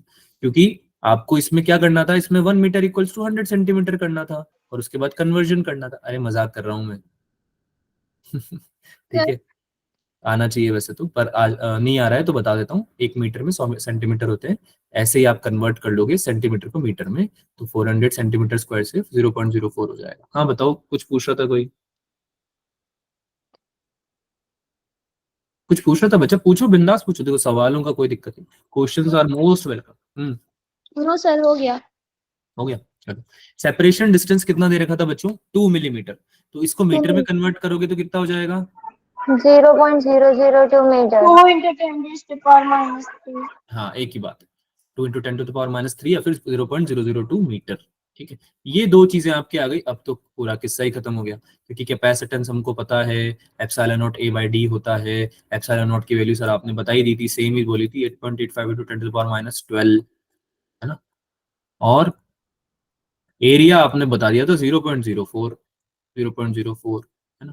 और डिस्टेंस आपने बताई थी 0.002। इसको सॉल्व कर दिया हमने, तो हमारा आंसर कितना आ गया भाई? आंसर आ गया 17.7 into 10 to the power minus 11 F, यानी कि आंसर है कौन सा है? सर चार्ज बताओ। फाइंड करना था ना। क्या फाइंड करना था? चार्ज, हाँ। Charge. Yes yes yes yes, this is capacitance, sorry sorry my bad. अभी हमारा कैपेसिटेंस निकला है बच्चों, तो कैपेसिटेंस किस किस का निकला है ये बता दो जल्दी से। कैपेसिटेंस किस किस का सही निकला है? फेराड, फेराड में आएगा ये, मीटर में जब लेते हैं फेराड में आता है। बताओ, कैपेसिटेंस तो निकाला होगा ना सबने, किस किस का सही निकला है? Okay, Yes, sir. Yes, sir. ठीक है ठीक है। अगर कैपेसिटेंस सही निकला है तो आप आधे रास्ते पहुंच चुके हो, अब तो आपका कुछ नहीं बचा है, केवल आपको फॉर्मूला लगाना है। ठीक है, फॉर्मूला कौन सा लगाना है? Q equals to CV, charge निकाल लो, 17.7 into 10 to the power minus 11 multiply by voltage कितना दे रखा था, कितना है पोटेंशियल? 200 200 को मल्टीप्लाई कर 200. ना, ये तो बहुत इजी है। 3.54 into 10 to the power minus 8 columns, ये आपका आंसर आ जाएगा। कौन सा ऑप्शन था बच्चों? Option B. Number B. D option. ठीक है, कोई ना कोई कैलकुलेशन मिस्टेक हुई होगी तमन, एक बार चेक करना फिर से, है ना। यस हो गया, पता लगा। ओके ओके, तो आंसर क्या है? बी ऑप्शन है। बहुत बढ़िया, I am very proud of you guys, काफी आपने सही टाइम पे निकाल लिया ये। तो देखो एग्जाम जब होगा ना तो उसमें कुछ कैलकुलेशंस भी इंपॉर्टेंट होंगे, अगर आप थोड़ा जल्दी करोगे ना तो आप ज्यादा क्वेश्चन सॉल्व कर पाओगे। ठीक है, तो very good, I am very proud. आगे चले, एक छोटा सा क्वेश्चन करते हैं, थ्योरेटिकल क्वेश्चन है बच्चों, इसको सॉल्व कर दो जल्दी से। On what factors does the capacitance of a parallel plate capacitor depends? Option बता, आंसर बताना है चैट में, ABCD में से किस पे डिपेंड करेगा? पोटेंशियल डिफरेंस पे, चार्ज पे, एरिया ऑफ द प्लेट्स पे, या फिर A और B दोनों पे, पोटेंशियल और चार्ज दोनों पे? जल्दी जल्दी बता दो आंसर, इजी ये तो, sir C. Easy peasy lemon squeezy, easy है तो। C. सी, बहुत बढ़िया।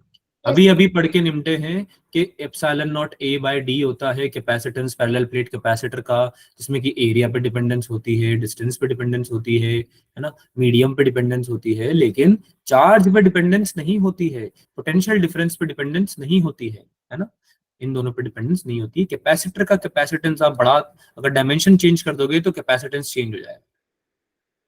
ठीक है, अदरवाइज और सारे कंडीशंस में कैपेसिटेंस नहीं बदलेगा। आगे चलते हैं।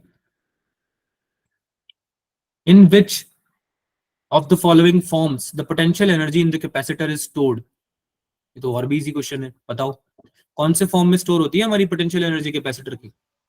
Option A. बहुत इजी है। Option A, sir. Option A. Option D नहीं, ऑप्शन ए। हाँ, इलेक्ट्रोस्टैटिक, इलेक्ट्रोस्टैटिक पोटेंशियल एनर्जी होती है हमारी, जो कि हाँ इलेक्ट्रोस्टैटिक पोटेंशियल होती है, चार्जेस की वजह से ऑब्वियसली जो पोटेंशियल एनर्जी स्टोर होती है ना, इलेक्ट्रिक फील्ड की वजह से, वो कौन सी होती है? इलेक्ट्रोस्टैटिक पोटेंशियल एनर्जी, है ना। चलो पता है सबको ये बात तो। चलो अब अगले टॉपिक पे आ जाते हैं। हमारा आज की क्लास का लास्ट टॉपिक है ये, कॉम्बिनेशन ऑफ कैपेसिटर्स। ठीक है, तो सबसे पहले हम सीरीज कॉम्बिनेशन समझेंगे। इसमें बिल्कुल भी परेशान होने की जरूरत नहीं है, क्योंकि ये सेम ही है जो हमने रजिस्टर्स का पढ़ा था ना, उसका कॉन्सेप्ट और इसका कॉन्सेप्ट सिमिलर ही है। ठीक है, बस कुछ चीजें हैं जो याद रखनी है। ठीक है, हमने क्या करा बच्चों, हमने 3 कैपेसिटर लिए, है ना, C1 C2 C3 अलग अलग कैपेसिटेंस ले लिया तीनों का, और उन तीनों को सीरीज में कनेक्ट कर दिया। क्या आप देख सकते हैं कि ये सीरीज में है तीनों? किसी को कोई डाउट तो नहीं है? Yes.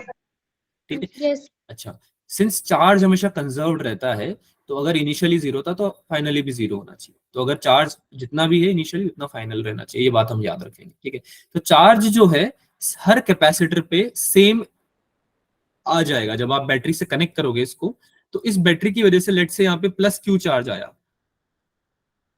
तो क्या इस प्लस क्यू की वजह से यहाँ पे माइनस क्यू चार्ज आ जाएगा? अरे हाँ या ना?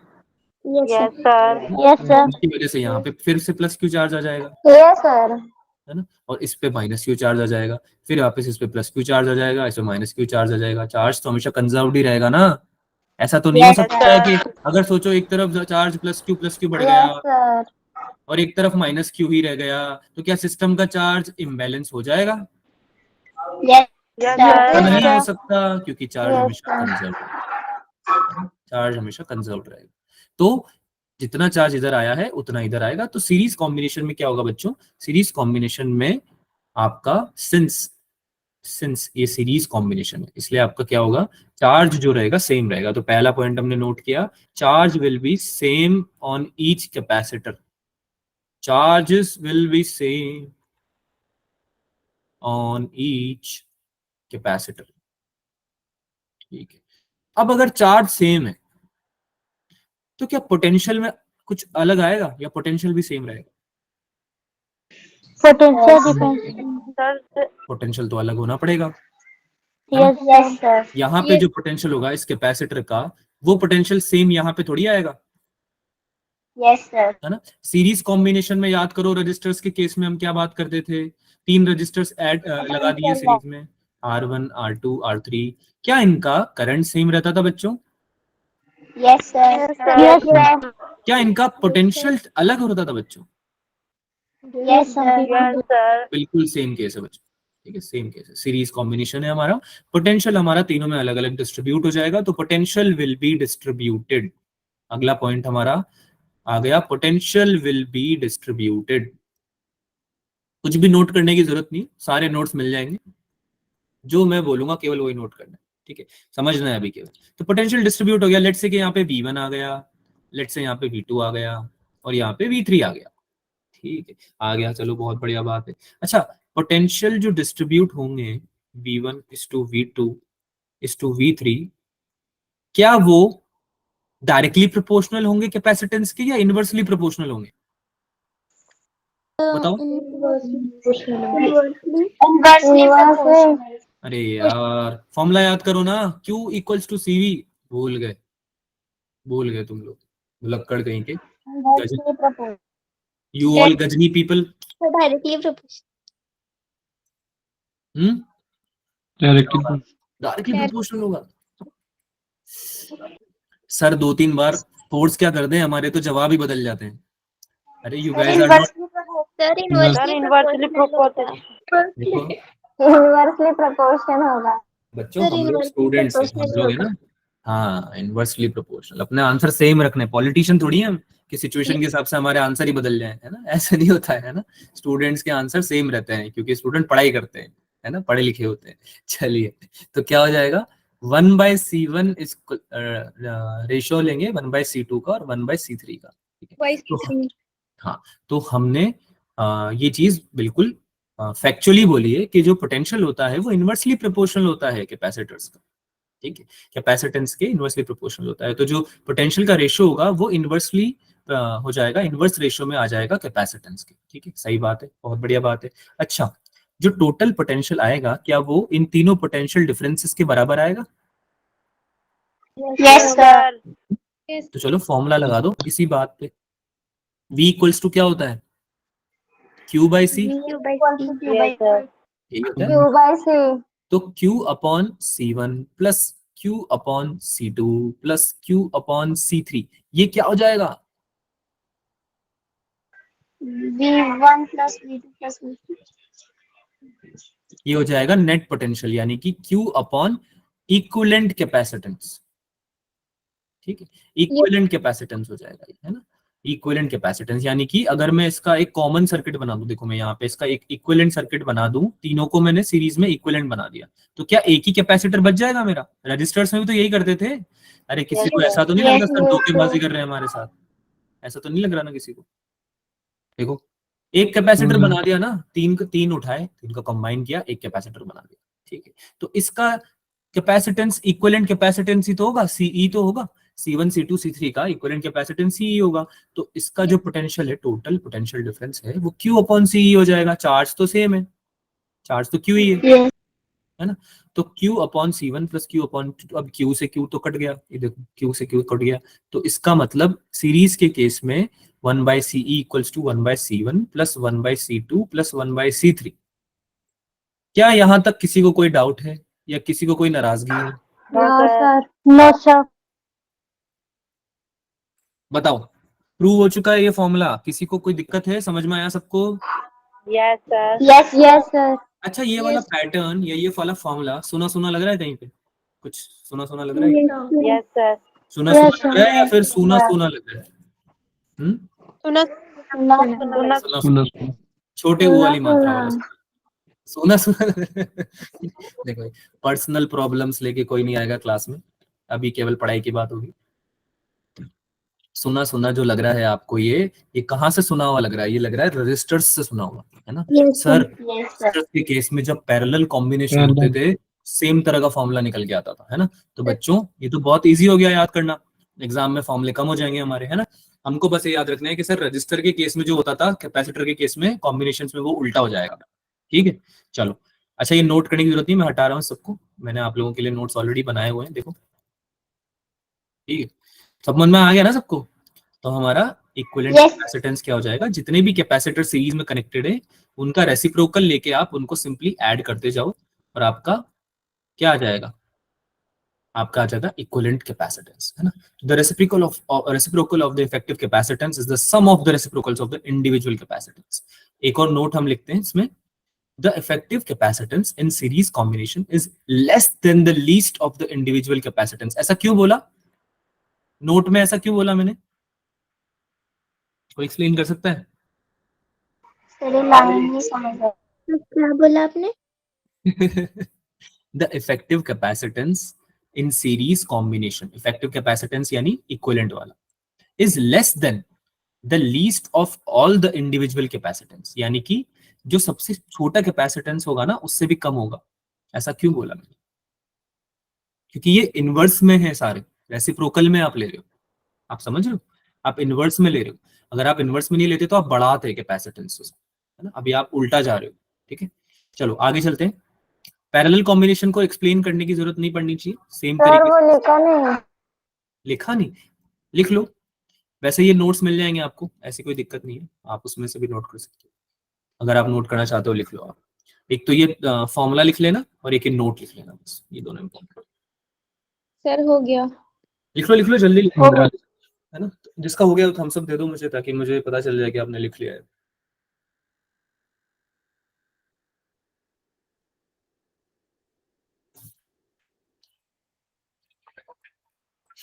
चल आगे चले। अच्छा इसको आप ऐसे भी लिख सकते हो, सीई इक्वल्स टू क्या हो जाएगा? ये 1/C1 प्लस 1/C2 है ना, जैसे दो कैपेसिटर हैं अगर, तो ये क्या हो जाएगा बच्चों? क्या हो जाएगा? C1 C2 upon C1 plus C2, है ना। Yes. लिखने का तरीका है, एलसीएम लेके लिखा है, उसमें कोई अलग थोड़ी लिख दिया कुछ, है ना। तो इस तरह से अगर आप याद, अगर इस तरह से भी आपके दिमाग में पिक्चराइज हो जाता है आपको, तो आप थोड़ा क्वेश्चन जल्दी सॉल्व कर पाते हो, बस और कुछ नहीं। और अगर नहीं भी हो पाता तो कोई दिक्कत नहीं है, एलसीएम लेना कोई एक अलग से बहुत बड़ा प्रोसेस नहीं है ना। चलो आगे चलें, पैरेलल पे आ जाए। Yes sir.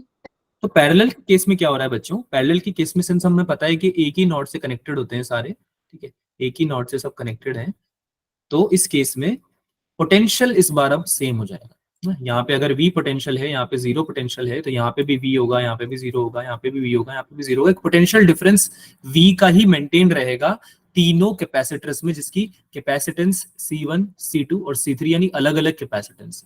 लेकिन क्या चार्ज सेम रहेगा इस बार? No sir. इस बार चार्ज सेम रहेगा, इस बार चार्ज बदल जाएगा। पोटेंशियल डिफरेंस तो सर आपने बता दिया सेम रहेगा, क्योंकि एक ही नॉड से कनेक्टेड है, देखो ना, यहाँ से ही एक ब्रांच गई रजिस्टर की, तो वैसे ही यहाँ पे कैपेसिटेंस हमने डाल दिया, है ना, एक ही बात करी हमने, पहले भी तो यही करते थे, एक और कैपेसिटेंस डाल दिया, इसी नॉड से हमने एक और कैपेसिटेंस डाल दिया, तो ये तीनों एक ही जगह से निकले हैं, तो इस वजह से पोटेंशियल डिफरेंस जो है, अगर यहाँ पे V था, यहाँ पे 0 था, तो ये V तीनों जगह पे इक्वली चला जाएगा, और यहाँ पे 0 0 0 आ जाएगा, यानी कि पोटेंशियल डिफरेंस सेम रहेगा, कांस्टेंट रहेगा। लेकिन चार्ज अब अलग अलग देना पड़ेगा ना, पोटेंशियल डिफरेंस तो सेम है, कैपेसिटर्स लेकिन अलग अलग है, तो तीनों को चार्ज अलग देना पड़ेगा। अच्छा, एक केस बता दो मुझे जिसमें कि चार्ज भी अलग नहीं देना पड़ता, चार्ज भी सेम आता, बताओ कौन सा केस है वो? मेरी बात सुनी किसी ने?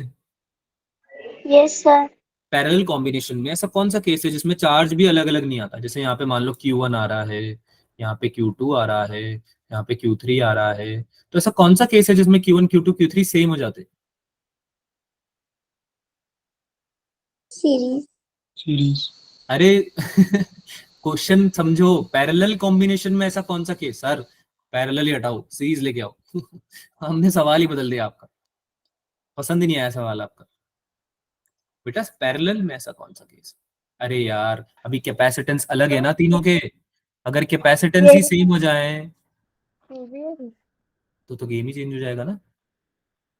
अरे हाँ या ना, है ना, कैपेसिटेंस ही सेम हो जाए। अभी तो हमारा प्राइमरी चीज क्या है, कैपेसिटेंस अलग है, हमने कैपेसिटेंस अगर अलग रखे हैं तो ऑब्वियसली चार्ज अलग अलग आएगा, राइट। चलो आगे चलते हैं। तो इस केस में क्या फॉर्मूला प्रिडिक्ट किया जा सकता है पहले से? यस प्रिडिक्ट किया जा सकता है। तो प्रूफ में भी हमें कुछ अलग नहीं लिखना है, प्रूफ में भी हमें लिखना है कि जो चार्जेस जिस रेशियो में होंगे, तीनों में चार्जेस तो अलग होंगे, ये हमने समझ लिया है, वो तीनों रेशियो जिस Q equals to since CV होता है, Q इक्वल्स टू CV होता है, ये फॉर्मूला हम पढ़ के आए हैं घर से, तो इस वजह से कैपेसिटेंस भी सेम रेशियो में क्या होंगे, डिस्ट्रीब्यूट हो जाएंगे। तीनों कैपेसिटेंस का जो रेशियो है उसी रेशियो में आपके चार्ज डिस्ट्रीब्यूट हो जाएंगे, यानी कि अगर आप नेट वो निकालना चाहोगे इक्विवेलेंट कैपेसिटेंस, तो वो directly C1 plus C2 plus C3 हो जाएगा, यानी कि आप सिंपली ऐड कर सकते हो पैरेलल कॉम्बिनेशन में, क्योंकि यहाँ पे हमारा नेट चार्ज भी क्या आएगा, Q1 plus Q2 plus Q3। अरे कंजर्व्ड रहेगा ना बच्चों, चार्ज जो डिस्ट्रीब्यूट हुआ है yes sir. Yes sir. Conserved ही है ना, Q ही रहेगा at the end of the day, Q से बदल के कुछ और तो कर नहीं दोगे, अंडर रूट Q तो नहीं ला दोगे, है ना। चलो फॉर्मूला समझ में आया? Yes sir. ठीक है, इसको यस लिखना, सर। इसको लिखने की कोई जरूरत नहीं है आपको, मैं पूरा नोट्स देखो एज इट इज बना के दूंगा, ठीक है। ये देखो, effective capacitance is the sum of all the individual capacitances. The effective capacitance in parallel combination is larger than the largest of the individual capacitance। कहने का मतलब क्या है कि अगर एक कैपेसिटर का यहाँ पे 2 माइक्रोफेराड, सॉरी कैपेसिटेंस की बात हो रही है ना, हाँ 2 माइक्रोफेराड है और एक का 1 माइक्रोफेराड है, तो जो समेशन आएगा 3 माइक्रोफेराड, वो इंडिविजुअली जो सबसे बड़ा कैपेसिटेंस है जो कि 2 माइक्रोफेराड है उससे भी बड़ा है। क्या बात समझ में आई? क्या बात समझ में आई सबको? Yes sir. यही नोट हमने Yes, sir. लास्ट टाइम पे बोला था कि जो इंडिविजुअली सबसे छोटा होगा, यानी कि 1 माइक्रोफेराड है एक, और एक है 2 माइक्रोफेराड, तो जब आप इसका क्या निकालोगे, इफेक्टिव रेजिस्टेंस या इक्विवेलेंट रेजिस्टेंस निकालोगे, तो 1/1 प्लस 1/2 कितना आएगा? ये 1/1 प्लस 1/2 सही लिखा है या गलत लिखा है मैंने? सही है सर। 3/2। हाँ, तो इसका इससे जो सबसे बड़ा वाला है इससे भी छोटा आएगा, है ना। तो ये हमारा उल्टा वाला जो है, सॉरी सीरीज वाला जो है वो अपोजिट केस में ट्रू हो जाता है, ठीक है। चलो क्वेश्चन करेंगे अब, यहाँ तक समझ में आ गया? फॉर्मूले तो ये रजिस्टर वाले फॉर्मूले यस थे, सर। कुछ अलग तो थे नहीं, तो अब क्वेश्चन करना चाहिए मेरे ख्याल से, उसमें मजा आएगा। चलो इस बात पे क्वेश्चन कर दो एक, ये वाला क्वेश्चन करो पहले, ये वाला नहीं, हाँ ये वाला।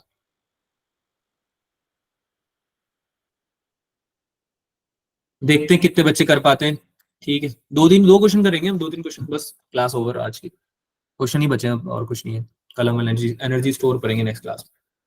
द इफेक्टिव कैपेसिटी या कैपेसिटेंस बताना है आपको, equivalent of the network between the terminal is what. क्या हम इसको सॉल्व कर सकते हैं या सर आपकी आवश्यकता में पड़ेगी? सर ये ऑप्शन हम कर सकते हैं।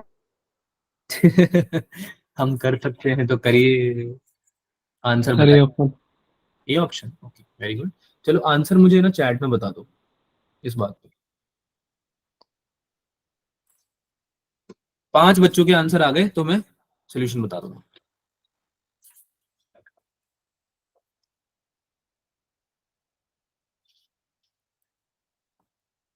प्रखर ने आंसर दे दिया है, वेरी गुड प्रखर। बाकी बच्चे भी आंसर करो यार, ऐसे पीछे क्यों रह रहे हो, आंसर तो करो। अच्छा अगली क्लास में हम पोल क्वेश्चंस भी डालेंगे, है ना, पोल करेंगे हम, थोड़ा मजा आएगा उसमें। ABCD होता है ना पोल, आपने करे यस होंगे, सर। वो भी करेंगे हम, ठीक है, मजा आएगा। यस सर, आया आंसर। क्या आए हैं? Sir A option. ये option, okay very good. Yes sir. अच्छा यस सर, बताएगा यही कौन, आया है। कौन बताएगा कि क्यों आया है? Yes sir. कौन बताएगा, हैंड रेज करो। 6। जानवी, क्यों आया ये? Yes sir. Sir ratio R1 R2 is equal to R3 by R4 equals है ना, तो वो बीच वाला ना कैपेसिटेंस गायब कर दिया। तो पहले सीरीज में छोड़ दिया R1 plus R2 and then R plus R4 and then उन दोनों पैरेलल में थे तो उसको दोनों को पैरेलल में जोड़ दिया। पर ऐसा क्यों, इसको क्या नाम देते हैं सिद्धरा, क्या बोलते हैं इसको हम? हाँ क्या बोलते हैं इसको, बोल दो बच्चों, कोई तो बोल दो यार, कोई और बोल दो। Wheatstone bridge. व्हीटस्टोन ब्रिज ना, Wheatstone yes bridge. Sir. Wheatstone तो जिस भी हमारे मित्र को नहीं पता है, जिस भी मित्र को नहीं पता है कि व्हीटस्टोन ब्रिज क्या होता है, व्हीटस्टोन ब्रिज ऐसा कॉम्बिनेशन होता है बच्चा, जिसमें कि ये जो दो आर्म्स होती हैं, इनका जो रेशियो होता है वो इक्वल होता है बाकी की दोनों आर्म्स के, यानी कि R1/R2 इक्वल होता है R3/R4, या उल्टा आप लिख सकते हो, कोई दिक्कत नहीं है इसकी, ठीक है। तो यहाँ पे आप देख सकते हो कि 6 माइक्रोफेराड डिवाइड बाय 6 माइक्रोफेराड आ रहा है 1, और इधर की तरफ भी सिंस सेम कैपेसिटर्स लगे हुए हैं, इसका रेशियो भी 1 ही आएगा।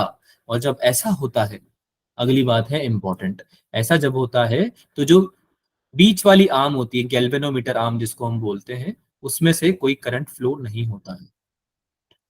और जब ऐसा होता है, कोई करंट फ्लो नहीं होता है, तो उसको हम कंसिडर नहीं करते, उसको हटा सकते हैं। तो जैसा रजिस्टर था तो हमने रजिस्टर को हटा दिया था, तो यहाँ पे हम इस 20 माइक्रोफेराड वाले बंधु को bye bye tata bye bye बोल देंगे। तो जब इसको टाटा बाय बाय बोल देंगे तो फिर हमारा क्या बनेगा, इक्विवेलेंट सर्किट क्या बनेगा हमारा, हमारा सर्किट कुछ ऐसा दिखेगा हमें।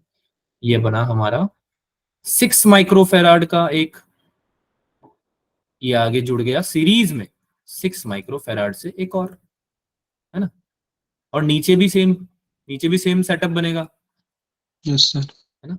चलो यस सर। अभी अभी ताजा ताजा पढ़ाया मैंने कि सीरीज में जब होते हैं दो कैपेसिटर्स तो कैसे सॉल्व कर देते हैं उसको, 12 into 12 upon 12 plus 12 ऐसा किया। 6 plus 6 एक ही बात 12 है। आता है। सही है। 6 और 6 को आप डायरेक्टली ऐड मत कर देना, ये रजिस्टर्स नहीं है, आपको सीरीज में सॉल्व करने के लिए 1/6 + 1/6 करना पड़ेगा, राइट। तो इसका इक्विवेलेंट कितना आ जाएगा बच्चों, यस सर। 3 माइक्रोफेराड आ जाएगा, है ना। और इस वाले का भी कितना आ जाएगा, 3 माइक्रोफेराड आ 3 जाएगा। माइक्रोफेराड आएगा। ये इक्विवेलेंट किसके बनेगा, ये एक पैरेलल कॉम्बिनेशन के बनेगा, जिसमें कि एक कैपेसिटर ऊपर है और एक कैपेसिटर नीचे है, और दोनों का कितना है कैपेसिटेंस, 3 माइक्रोफेराड। और इस केस में हम फॉर्मूला लगा देंगे डायरेक्ट, पैरेलल के केस में क्या था, सी इक्विवेलेंट का फॉर्मूला C1 + C2, तो यानी कि 3 + 3 हो जाएगा, यानी कि 6 माइक्रोफेराड आपका 6 फाइनल 7। आंसर आ जाएगा, ठीक है। सर हाँ बच्चों बोलो। सर अगर वो जो चार जो रेशियो आर्म्स है वो बैलेंस्ड है, अगर वो बैलेंस्ड ना होते तो सर कैसे निकालते हैं? अगर ये बैलेंस नहीं होते तो फिर आपको इसको सॉल्व करना पड़ता, जैसे हम उसमें सॉल्व करते थे, ठीक है, जो हम हाँ रजिस्टर्स के केस में हम सॉल्व करते थे ना। अभी आएंगे वैसे क्वेश्चन भी आएंगे, डोंट वरी, व्हीटस्टोन ब्रिज पे ही आते हैं जनरली क्वेश्चन, कैपेसिटर्स के केस में जनरली व्हीटस्टोन ब्रिज पे ही आते हैं। इवन रजिस्टर्स के केस में भी काफी क्वेश्चन आपके व्हीटस्टोन ब्रिज में आएंगे। होता क्या है बच्चा, जो कॉम्प्लिकेटेड सर्किट्स है ना, उनका तो रेजिस्टेंस, इक्विवेलेंट रेजिस्टेंस निकालना ही बहुत बड़ा चैलेंज होता है, तो एग्जाम में जनरली ऐसे क्वेश्चन देते नहीं है, ठीक है। अगर देते भी हैं तो हम उसको सॉल्व करना सीख चुके होंगे, इतने क्वेश्चन हम प्रैक्टिस करेंगे, ठीक है, टेंशन मत लो उसकी आप। दूसरा चीज क्या है, कई बार आप पहचानने भी प्रॉब्लम आएगी, ऐसा नहीं कि व्हीटस्टोन ब्रिज भी देखना आसान होता है, ये तो क्या फर्स्ट ही क्वेश्चन है अभी, तो आप देख भी पाए हो।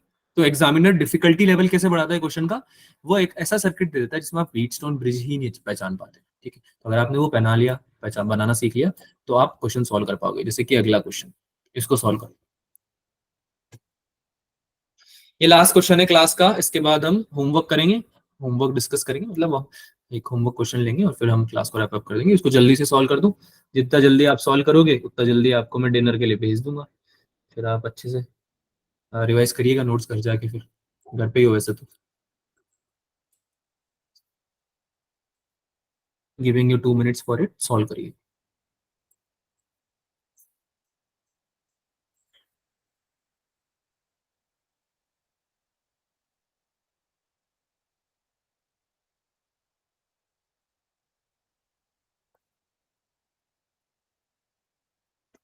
हैंड रेस करना है, जिसका भी आंसर आ जाए उसको, जिसका भी आंसर आएगा उसको हैंड रेस करना है, बाकी सब हैंड डाउन कर लो।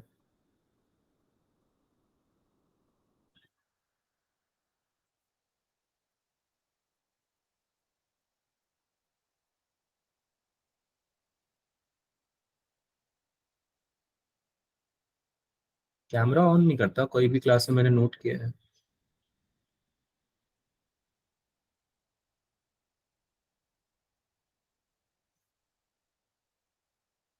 चलो, काफी फायदा होगा आपको इन चीजों का जो आप क्लास में प्रैक्टिस कर रहे हो, ये है ना, इनफ इनफ काफी इनफ होती है। क्लास में करेगा ये प्रैक्टिस, आपका 70% 60% प्रैक्टिस आपकी करवा देती है, अगर डिफिकल्ट क्वेश्चन नहीं आते एग्जाम में। घर पे जाके एक और बार कुछ क्वेश्चंस और लगा लोगे तो ये टॉपिक आपका हो जाएगा clear.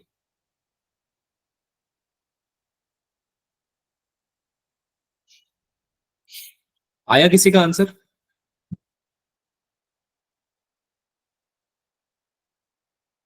No sir.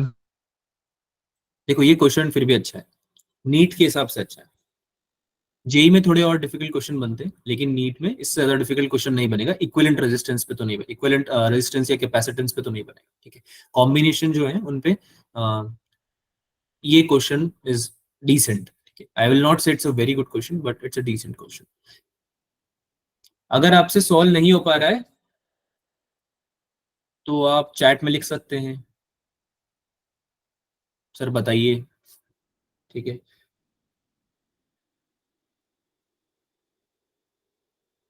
Akshay Kumar, Akshay Kumar बोल रहा है व्हीट स्टोन ब्रिज, क्या बात है।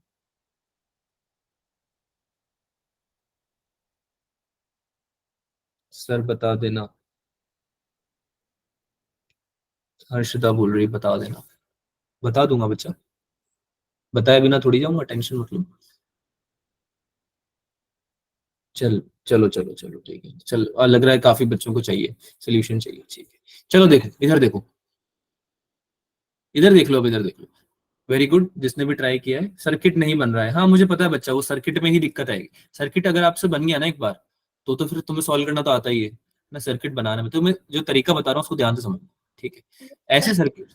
हाँ बोलो, कोई कुछ बोलना चाह रहा है? No sir. नहीं, किसी का आंसर आया? लास्ट बार मैं पूछ रहा हूँ, उसके बाद हम डिस्कस करेंगे। किसी का आंसर आया नहीं? ठीक है, चलो नो इधर सर। इधर देखो। देखो उसको सॉल्व कैसे करना है, हमें नॉट टू नॉट खेलना है। नॉट टू नॉट खेलना है मतलब नॉड पकड़ने हैं हमें, है ना। जैसे कि एक नॉड ये हो गया, कलर आपको कलर विजिबल है या नहीं बताना। एक नॉड ये हो गया, है ना, एक नॉड ये हो गया। जहां पे भी दो वायर मिल रहे हैं, जहां पे भी दो कनेक्शंस मिल रहे हैं, वो सारे नॉड्स हैं। ठीक है, तो ऐसे नॉड्स हो गए हमारे पास, कितने हो गए? 4 हो गए टोटल। तो ये 4 नॉड्स आपके पूरा गेम आपका बना देंगे, सर्किट आपका बना देंगे। ठीक है, कैसे बनाएंगे? ए उठाया मैंने, है ना, आगे गया मैं, आगे जाने के बाद मुझे एक नॉड मिला, है ना। अब इस नॉड से मैंने क्या किया, एक 6 माइक्रोफेराड है ना, 6 माइक्रोफेराड का एक कैपेसिटर बना दिया और इसको आगे बढ़ा दिया। ठीक है, यहां तक समझ में आया सबको? अभी तक तो कोई दिक्कत नहीं है, यस सर। है ना। Yes sir. आगे मैंने क्या किया, मैंने इस नॉड का दूसरा पार्ट देखा जो कि जा रहा था 8 माइक्रोफेराड की तरफ। ठीक है, ये हुआ 6 माइक्रोफेराड, है ना। और देखो यहाँ पे, देखो 8 माइक्रोफेराड की तरफ जा रहा है दूसरा वाला। ठीक है, तो इसको मुझे, आई थिंक ये मेरा पेन अटक गया है, रुको, wait a second. Give me a second.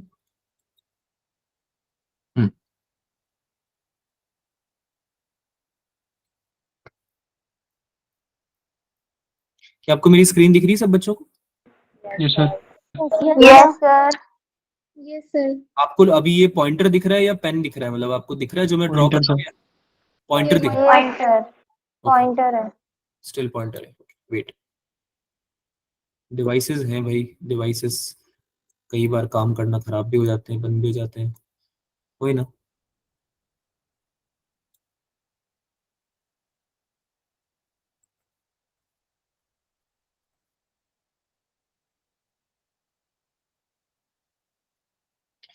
अभी क्या स्क्रीन दिख रही है मेरी? No, sir. No, sir. अच्छा, स्क्रीन ही चली गई है। Yes sir. Wait wait wait wait wait, लाते हैं स्क्रीन को वापस लाते हैं।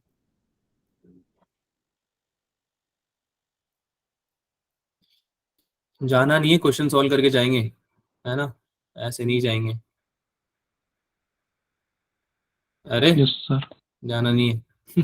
कुछ बच्चे नालायक नालायक नायक ही मत करो, क्लास छोड़ के नहीं जाना है, क्लास नहीं छोड़ के जाना है, क्वेश्चन सॉल्व करके जाएंगे। ऐसा थोड़ा तुम्हारे अंदर ऐसा नहीं है क्या? मेरे तो क्लास, मैं जब तक मेरे से आंसर सॉल्व नहीं होता मैं जाता ही नहीं था, सर के पीछे पीछे उनके घर तक चले जाता था। Sir, हाँ. ऐसा तो नहीं मेरे घर तो नहीं आना है तुम्हें, पर कहा मतलब मैं जहाँ भी पढ़ता था तुम्हारे टाइम बचपन में जब पढ़ता था मैं तैयारी कर रहा था। चलो, अभी दिख रही है स्क्रीन मेरी? Yes, sir. Yes, sir. Yes, sir. अभी दिख रही होगी यार, कौन मना कर रहा है? दिख रही है, कौन sir. दिख रही है ना? हाँ चलो, तो कहाँ थे हम? क्वेश्चन पे थे।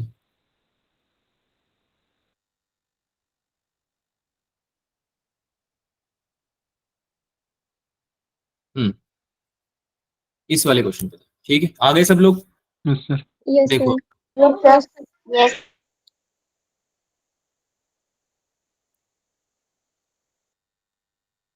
अभी भी पेन नहीं चल रहा है क्या मेरा? हाँ अब चल रहा है, अब चल रहा है।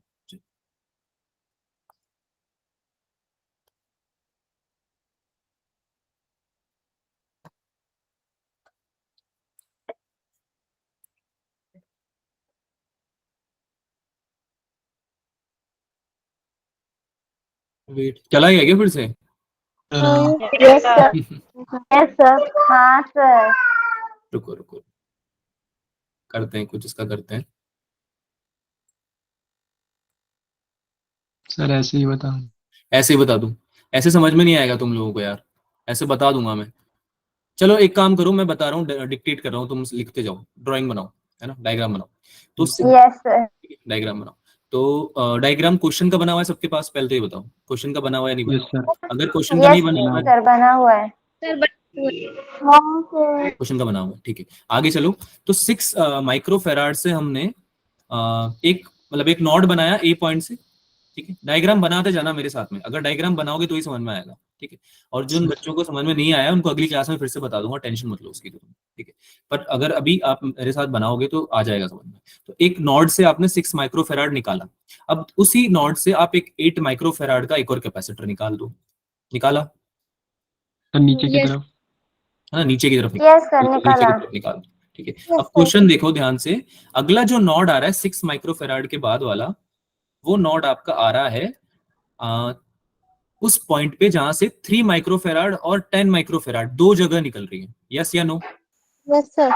ठीक है। Yes, sir. अब आप क्या करो, एक पॉइंट बनाओ, एक पॉइंट बनाओ जहां से आप 10 माइक्रोफेराड को निकाल रहे हो, 10 माइक्रोफेराड को निकाल रहे हो नीचे की तरफ।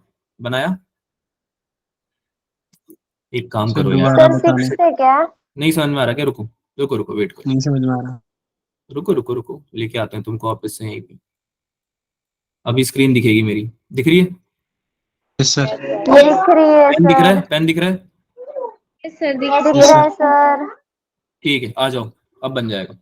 8 माइक्रोफेराड का हमने बनाया ये वाला, यानी कि एक नॉड हमने जो उठाया था, इस नॉड को बोल देते हैं N1। N1 से हमने एक तो 6 माइक्रोफेराड का बना दिया कैपेसिटर, और एक 8 माइक्रोफेराड का बना दिया, और आगे निकाल दिया वायर। अब अगले नॉड की तरफ देखते हैं। अगला नॉड था हमारा N2। क्या आपको N2 दिख रहा है सब बच्चों को? Yes, sir. ठीक है। N2 कहाँ से आ रहा है? 6 माइक्रोफेराड से आ रहा है, देखो 6 से आ यस रहा है, सर। ठीक है। तो इस पॉइंट से हमने क्या करा, आगे 3 माइक्रोफेराड बना दिया। अब ऐसे पूछोगे आपके सर कैसे बना दिया, क्योंकि बेटा ये आगे जा रहा था ना, देखो आगे 3 की तरफ जा रहा था, है ना, यस और इससे आगे ओपन एंड छोड़ दिया। लेकिन N2 जो था बेटा, एक बार अनम्यूट म्यूट कर लो सब लोग, है ना, डिस्टरबेंस नहीं आएगी उससे। तो N2 पॉइंट से 10 माइक्रोफेराड की तरफ, 10 माइक्रोफेराड की तरफ एक और वायर जा रहा था नीचे की तरफ, है ना, और ये 10 वाला आगे जाके किसी एक नोड पे मिल रहा था, जिस नोड पे हमारा N1 भी मिला था। तो ये N1 था, ये आगे जाके मिल रहा था 8 माइक्रोफेराड यस वाला, सर। है ना, इस पे 10 वाला आके मिल जाएगा। क्या कोई डाउट? नो इसको मैं नो बोल देता हूँ sir. N3। Sir. Cross check करने के लिए ऐसे देख लो, N3 हमारे क्वेश्चन में किस किस को मिला रहा है, एक 10 को मिला रहा है और एक 8 को मिला रहा है। तो हमारा N3 हमारे सॉल्व्ड डायग्राम में एक तो 10 को मिला रहा है और एक 8 को मिला रहा है। तो सही बनाया हमने डायग्राम, यस है ना। चलो आगे चलते हैं, N4 पे आ जाते हैं। N4 हमारा मिला रहा है 3 माइक्रोफेराड को और 4 माइक्रोफेराड। तो 3 माइक्रोफेराड और 4 हमने बनाया नहीं, तो अब हम अभी बनाएंगे 4 माइक्रोफेराड। ये देखो, इसको हमने मिला दिया 3 से, क्योंकि हमने N4 जो बनाया वो 3 को मिला रहा था और 4 को मिला रहा था, ठीक है। तो ये एक और हमारा N4 हो गया, ठीक है। N4 हमारा आगे मिला रहा है 7 को। ये अलग से एक कैपेसिटर हमारा लगा हुआ है सीरीज में इस सर्किट के, और ये बी कंप्लीट हो गया। अब बताओ समझ में किस किस को आया या नहीं आया? किसी को नहीं आया तो हैंड रेस करो, मैं फिर से समझा दूं। सर आ गया। आ जाना चाहिए वैसे ही, ठीक है। देखो पेशेंस लूज नहीं करना है बच्चों, है ना। ऐसे नहीं कि आप क्लास छोड़ के जा रहे हो, क्योंकि होता है बीच में ऐसा कि अटक जाता है ना। कई बार आपके भी डिवाइसेस होते हैं, काम करना खराब बंद हो जाते हैं, या फिर बीच में काम करना थोड़ा रुक जाते हैं। तो ऐसे क्लास नहीं छोड़नी है ना, गिव अप नहीं करना है, खत्म करके जाएंगे क्लास को पूरा। चलो उसको सॉल्व करते हैं। अब बताओ मुझे, क्या आपको ये 6/8 3/4 के बराबर दिख रहा है? क्या ये आपको एक tit yes stone sir. Bridge दिख रहा है? Yes sir. अरे दिख रहा है, नहीं दिख रहा है? यस सर दिख दिख रहा है सर। देखो कट होके 3/4 आ गया। तो क्या इस 10 माइक्रोफेराड से करंट जीरो हो जाएगा? तो क्या यस इस सर। 10 माइक्रोफेराड को मैं डिस्कार्ड कर सकता हूँ? और क्या मैं इस इक्विवेलेंट सर्किट अगर बनाना चाहूँ तो क्या मैं ऐसा कुछ बना दूंगा जिसमें कि ऊपर सीरीज में आएंगे हमारे 6 और 3, और नीचे हमारे आएंगे सीरीज में क्या क्या, 8 और बोलो 4। अब अब कर दोगे सॉल्व? और देखो रुकना नहीं है अभी, आगे 7 माइक्रोफेराड बैठा हुआ है चुपचाप, क्योंकि उसको पता है तुम उसको इग्नोर कर दोगे और क्वेश्चन गलत करके आ जाओगे एग्जाम में। तो इसको भूलना नहीं है, इस वाले को, है ना। अब 6 को कर लो सॉल्व, 1/6 प्लस 1/3, है ना, और प्लस में हमें करना है 1/8 प्लस 1/4, ठीक है। तो इसको सॉल्व करो, कितना आया? ये हमारा 1/C इक्वलेंट है बच्चा, ये वाला, ठीक है। तो इसमें हमारा फॉर्मूला क्या लगता है, याद करो, C1 C2 upon C1 plus C2, ये फॉर्मूला लगता था, है ना। यस ये वाला सर। तो क्या बन जाएगा, C1 C2 क्या था, 18 ऊपर आ जाएगा, नीचे आ जाएगा हमारा, कैप्शंस रीड हो रहे लगता है मेरे, चलो कोई ना, इसको इग्नोर करो अभी। C1 C2 कितना आ जाएगा ऊपर 18, नीचे आ जाएगा हमारा क्या 9, 6 प्लस 3 हो जाएगा, राइट। प्लस में हमारा ऊपर क्या आ जाएगा 32/12, ये आ गया हमारा इस व्हीटस्टोन ब्रिज का सोल्यूशन। इसको सॉल्व करोगे ये आएगा 14/3। 14/3 को आप डायरेक्ट मिला दोगे किससे, 7 वाले से, 7 वाले कैपेसिटर से, जो कि सीरीज में कनेक्टेड है। तो सीरीज वाले जो कनेक्टेड होते हैं उनको हम कैसे सॉल्व करते हैं, 1/C1 plus 1। Wonderful. Same formula आप इस पे लगाओगे, आपका आंसर आ जाएगा ए ऑप्शन, 14/5। इसको घर पे भी सॉल्व करना एक बार, ठीक है, इसको घर पे भी सॉल्व करना। मैं इसको एक बार पूरा सोल्यूशन क्लियर कर देता हूँ, ताकि आप जब मैं आपको ये नोट्स दूंगा तो आप फिर से ट्राई कर सकते हो, ठीक है। सोल्यूशन हटा के दूंगा मैं आपको। तो क्वेश्चन समझ में आया सबको? ऐसे क्वेश्चन को सॉल्व यस करना सर। है ना, अलग अलग नोट्स बनाओ और उस नोट की हेल्प से एक कॉम्प्लिकेटेड सर्किट से इजी कर लो, सर्किट को सिंप्लीफाई कर लो और फिर सॉल्व कर दो, ठीक है। चलो, तो आई थिंक दैट्स ऑल। एक क्वेश्चन मैं आपको होमवर्क दे देता हूँ, है ना। इसको दिख रहा है सबको, स्क्रीन दिख रही है मेरी, है ना। यस सर दिख रही है। हाँ, ये आपका नीट में आया है इसी साल। अब देखो कितना इजी क्वेश्चन है या नहीं है इजी। Yes sir. सोचो ऐसे Yes, ऐसे sir. क्वेश्चन को टैकल करने वाले हो तुम। आया मजा देख के, कितने इजी क्वेश्चन था। आप देखो कितने फ्री के मार्क्स मिल रहे थे, 4 नंबर। अब अच्छे क्वेश्चन तुमने कर लिए तो तुम ऐसे क्वेश्चन तो बहुत इजीली सॉल्व कर दोगे। नीट तो तुम्हारा ऐसे क्वेश्चन अगर आया तो निकल ही जाएगा, है ना। तो देखो ऐसे क्वेश्चन को टैकल करने के लिए थोड़े से डिफिकल्ट क्वेश्चन करने पड़ते हैं। इसको लिख लो, क्वेश्चन आपको घर से करके लाना, ये आपका होमवर्क था, ठीक है। Okay sir. Sir PDF PDF आपको भेज दी जाएगी, टेंशन मत लो, ठीक है। पीडीएफ आपको भेज दी जाएगी। तो यही था हमारा आज का क्लास। आपको नोट्स रिवाइज करके आने हैं। 9 आएगा आंसर। हाँ बेटा, जो भी आंसर है सही बोलो वैसे, ठीक है। तो यही आपका आज की क्लास थी। Thank you so much, will meet in the next class. जो भी हमारा आज टाइम लगा है एक्स्ट्रा, अगली बाय बार। सर। बाय बाय बच्चों, yes sir. Thank you sir. Bye sir. Bye thank you बच्चों, sir. Bye thank you sir. Bye bye. Bye sir.